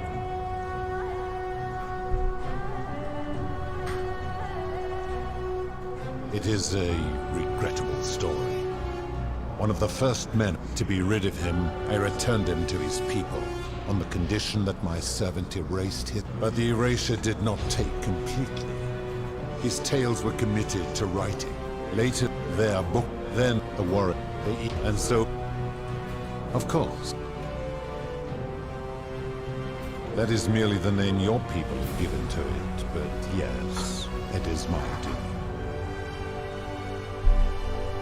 I've always considered that the cornerstone of morality is the ability to determine right from wrong on one's own. No attempt to lay out rules like your Code of Hammurabi or your 12 Tables of the Roman Republic can ever cover all possible scenarios. This should come as no surprise to you, since the core principle has been expressed in many forms by many of your civilizations. The Egyptians made a rudimentary attempt with do to the doer to make him do. The Greeks refined it with avoid doing what you would blame others for doing. The Roman Stoics added, treat your inferior as you would wish your superior to treat you. Even the so-called cultists hiding among you often say, do unto others as you would have them do unto you. It is the simplest of concepts, and each one of you is born with the faculties required to apply it to any situation. Yet none of the peoples who expressed this rule were able to uphold it. Curious, is it not?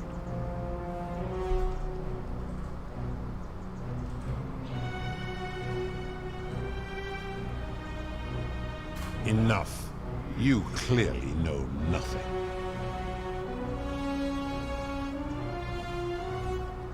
That is a story dating back to the very first wave. After the Sumerian, now this man was unmarried. Oh, there, Drake. See? Well, she, but I took, and I, but that, and to suspend. I give your kind a second chance at life, as well as ample warning about my law. And when you disobey, and you always disobey, you force my hand, bringing terrible suffering upon yourselves. And so you ask if I am the one destroying your lives. And I say, no, you destroy yourselves. I am merely the means by which you do it.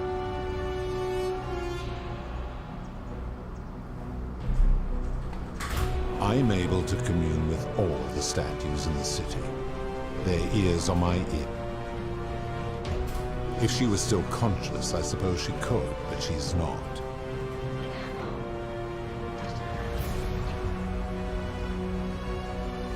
Then what an odd question.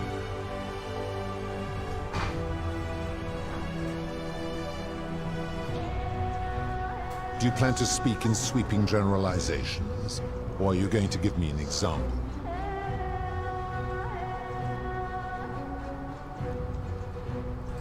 You speak of the moneylender. How is that inconsistent with the rule? And he would never have signed a contract pledging his labor for 30 years. All he did was enforce the terms of a contract signed voluntarily by others.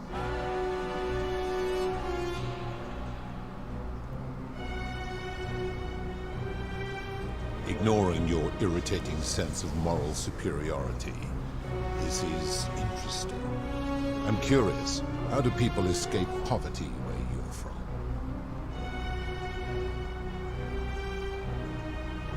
I see. And how long might it take such a person to repay their debt? I fail to see how your system of loans is significantly different to a debt bondsman signing over his labor for 30 years.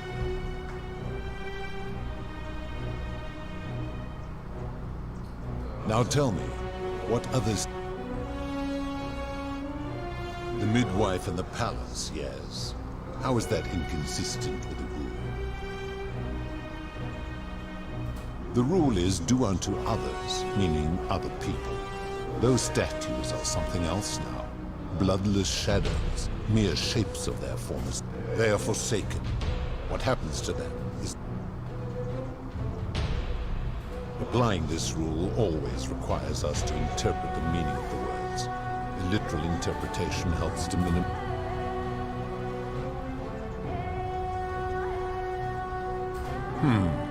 Supposing you're right, then my law has been broken, and I should turn you all to gold immediately. Is that what you want?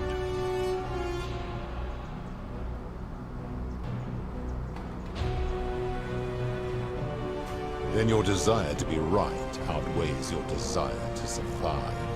You will make a fine statue.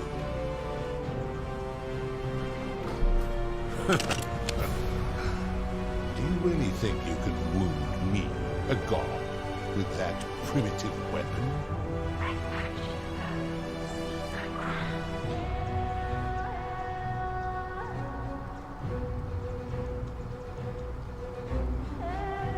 How dare you threaten her?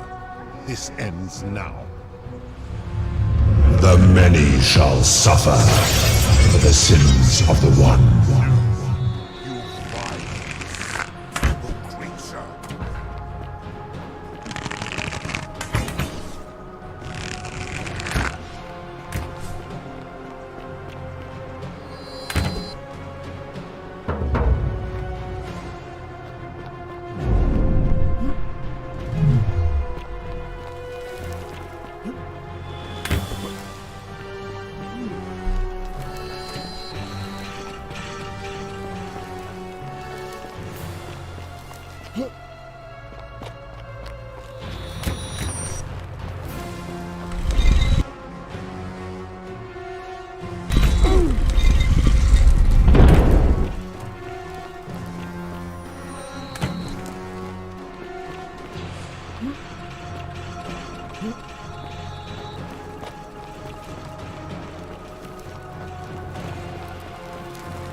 Salve, friend.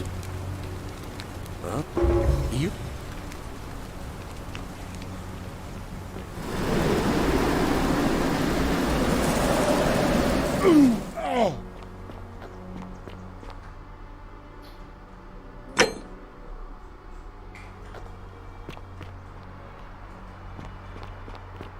Ah, a fellow traveler from a faraway land.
And here you are. Allow me to introduce myself. As you have already gathered, but the one, and I've been, and what is more, that there will be time for your reckoning later. First, as a reward for undoing the desecration. I would recognize that anywhere. And yet my beloved still wears hers. What is this? You vile, despicable creature. Why would you do such a thing? And worse still, boast about it.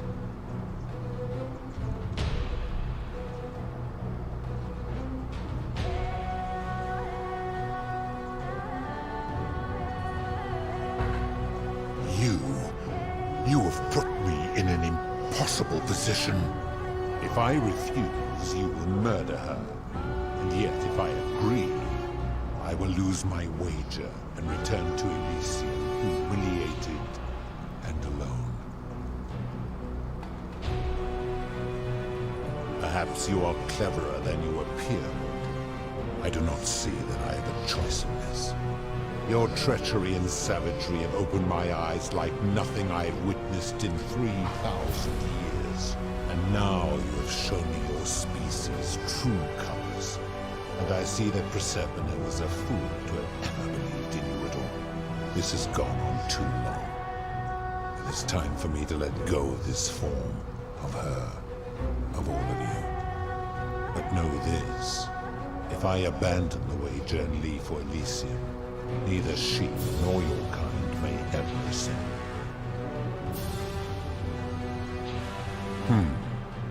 Very well. I will have Carol make arrangements to ferry the others. But as for you, be aware you will be separated from the rest.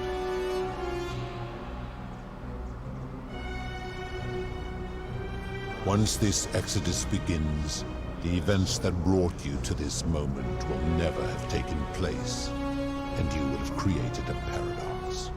What will become of you is difficult to predict, but that is the risk you have taken by interfering in the natural flow of time. Now, are you ready? You had best pray our paths never cross again, mortal.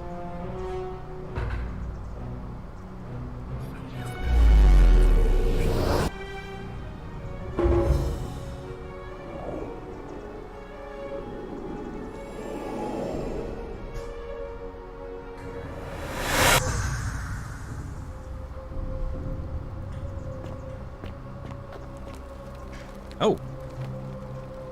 Hi there. Gave me a bit of a fright. Thought I was in here alone. I'm Al. Well, here I am. Oh, to that, I'm fairly certain you and I are the first people to set foot. Fortunately for us, the last person in here was a Roman man named Galerius, who inscribed an account into a tablet. Apparently, there was a community of 20-something people trapped in here, and living in fear of a curse they called the Golden Rule. They believed that if even one person sinned, an unknown god would cast them all into gold, like the 1,000 people who'd lived here before them. Then, one day, just as Galerius had finished praying for a good harvest at the shrine of Proserpina, an oracle appeared and told him how to solve the ills of the city, like saving the life of a dying woman, foiling an assassination attempt, and so on. Meanwhile, the oracle walked up to the temple of the mysterious god, this one right here, and demanded an audience. And the doors just opened up to him. Nobody knows what went on in there, but Galerius wrote the oracle must have been more persuasive than Odysseus, because the next thing he knew, the ground shook and the voice of that god rang out over the city. The many have suffered long enough. Unfortunately, Galerius' account just sort of stops after that, leaving a lot of questions unanswered. What became of him and the other people who lived here? What happened to all the golden statues? And did this mysterious oracle single-handedly undo the curse that had terrorized people for hundreds of years? I don't know, it reads like an earnest account to me. Anyway, I think I found a way out through the aqueduct that brought water into the city. Follow me.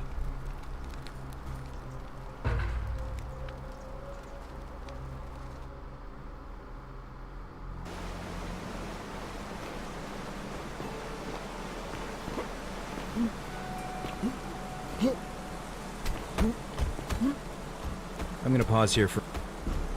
You go on ahead.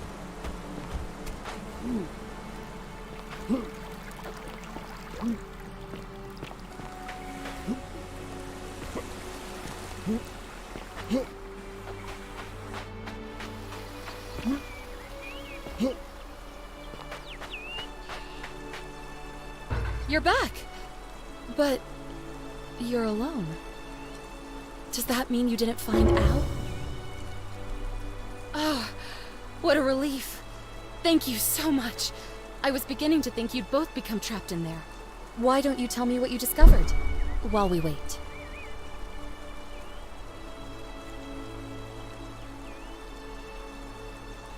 Ah, I see. I thought you might. Well, now you know.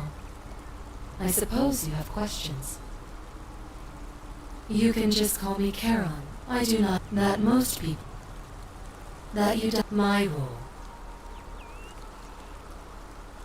You can just call me I do not... That most... That you... My... Most so... Ask... A what? Perhaps you... A lot... My... That I am... Only now. There is... I see no point in keeping you here. But I have to ask one thing. That you keep this to yourself. Look! Here comes Al now. Al! It's so good to see you. You were gone so long I thought I'd never see you again. Kinda lost track of time in there. You wouldn't believe what we found. The ruins of a long-forgotten city. And there was a tablet describing an oracle who confronted a god and undid an ancient curse. Sounds like quite a story. And I look forward to hearing all about it. But you two look exhausted. Why don't you hop in my boat and rest while I ferry you back to civilization? Sounds good to me. And you? Are you ready to go home?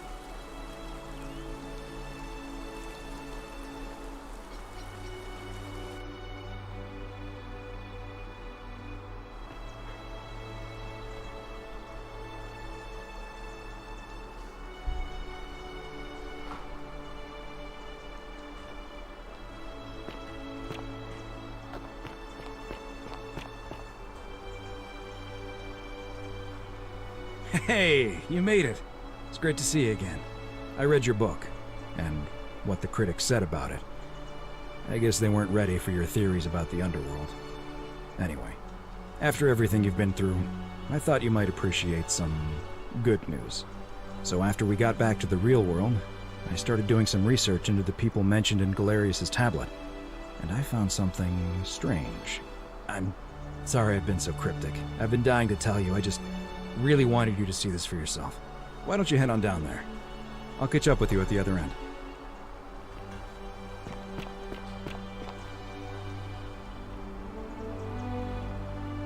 You're finally here. Remember me? It's a crazy story. After you disappeared, Charon appeared and told us she was returning us to the world. Even gave us some coins to help us start our lives over. Only, for some reason, she returned us to your world instead of ours.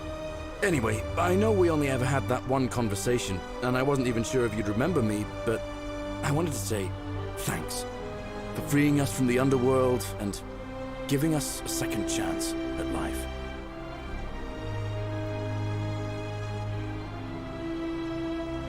Oh, I used Charon's gift to buy a farm in Umbria. Got a villa on it too, with enough room for Dooley, of course. It's hard work, but I sleep soundly every night. I'm finally my own man, and I wouldn't change it for the world. I know! I can't believe my luck either. But we're engaged and living together. We're planning to get married next spring. If you're gonna be around, we'd love to see you there. Of course, there's a whole museum full of people waiting for a chance to thank you, so you better keep moving. Oh, hello. You're here. It's lovely to finally meet. So, you're the hero who somehow vanquished the last of the Roman gods. As I'm a priestess, you realize you've put me out of work. I'm just teasing. Actually, and it still feels a little sacrilegious to say this, I'm finding life after religion quite... Oh, it's sweet of you to ask. She recovered nicely. See you... Hello, I'm Dude. Galerius said you're very nice. Bye-bye. Oh, there he is!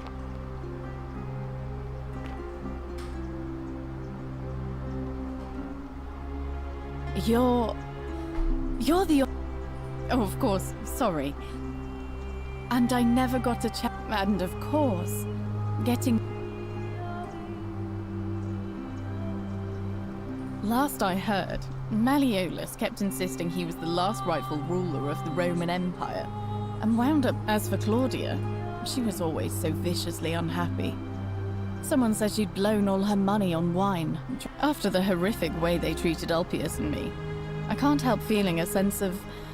What's that German word? Schaden? Thank you. Oh, I barely recognize myself. I'm living in a house share in London with my wonderful girlfriend. And I'm studying English. Eventually, I want to travel the world and write about it. Did you? And you can travel almost anywhere in an air... Oh, sorry, you already know all that, of course. I'm just so... I have noticed people from your time have no idea how fortunate they are. Someone told me she was boasting about getting her claws into some rich prince, and how she was going to be living the high life from now. Even in your time, life still is... Apparently he'd proposed before they'd even met. And last I heard, she'd bought herself a first-class one-way ticket to join him in some exotic place called... What was it? Nigeria? Some people have all the luck.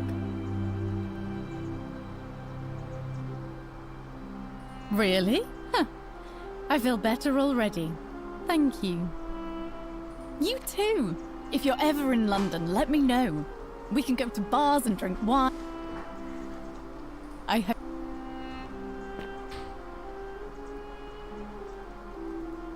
You are here. Lucy is fine. I'm making an effort to blend in as you... If the world knew we died... Speaking of which, You too. Hey. Hi there, I'm Horatius. I understand we have you to thank for giving us a second chance at life. Ah, you remembered that. Thank you. In the words of Epictetus, remind... Thanks. I'm living up north and studying in the military academy. The work still. The one... He's not my... Oh, I see what you did there. Good one. He had more trouble adapting than most. He got himself disqualified from the UFC. So he started some kind of underground blood sport tournament, like we had in Rome. Suppose it appealed to people's baser instincts. And they say he made some good coin, killing a bunch of... But his luck finally ran out. And his life alone... And... I take it you're the Oracle. Thanks for coming. Actually, I changed my name to Cynthia. She knew right away, but... You too.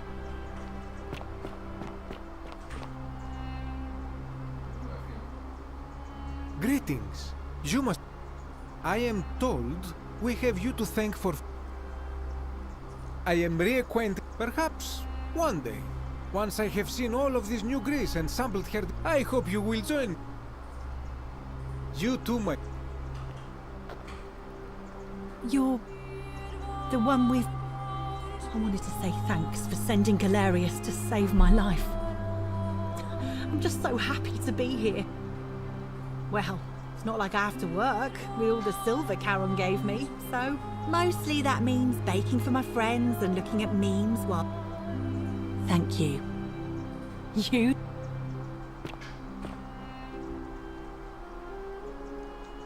I take it you're the Oracle everybody's talking about. We have? I'm sorry, I don't remember. In any case, I'm Philip. I never thought I'd leave that cave, let alone the city. And it seems I have your catabasis. My Some soiree, innit? Ah, hello. Listen, I wanted to express my sincere appreciation for what you... Whatever you did in that... Such a... Oh, what? I took... I can't... Oh, don't be like that. You can tell your old pal Dacius.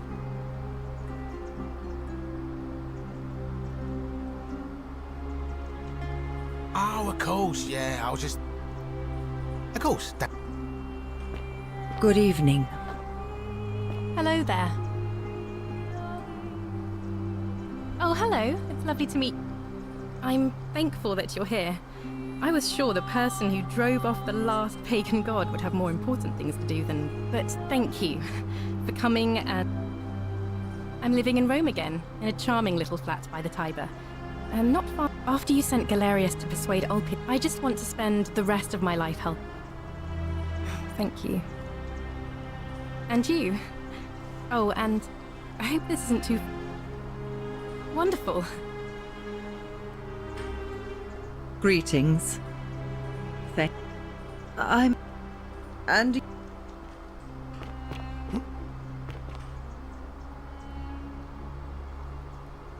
It isn't... Oh, of course. I too would like to... Thank you. Hello there. Oh, I go by Gabriella now. I didn't want to be reminded of that monster every time I heard my own name. After you drove Pluto off.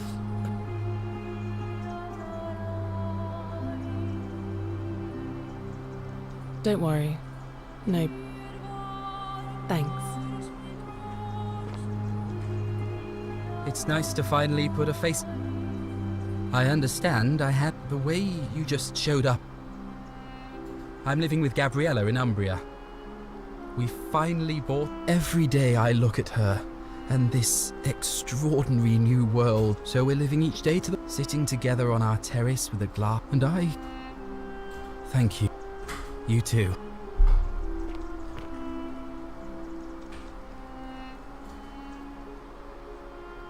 Nice to meet.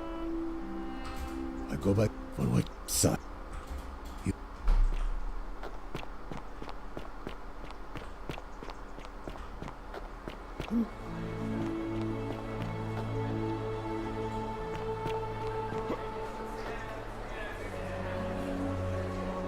There you are.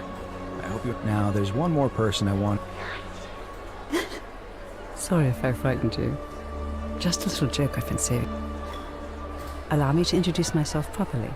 I am Prasadhana, former goddess of the cycle of life and renewal. And now, I wanted to meet you in person. And I hate to think what would have happened to us without your intervention.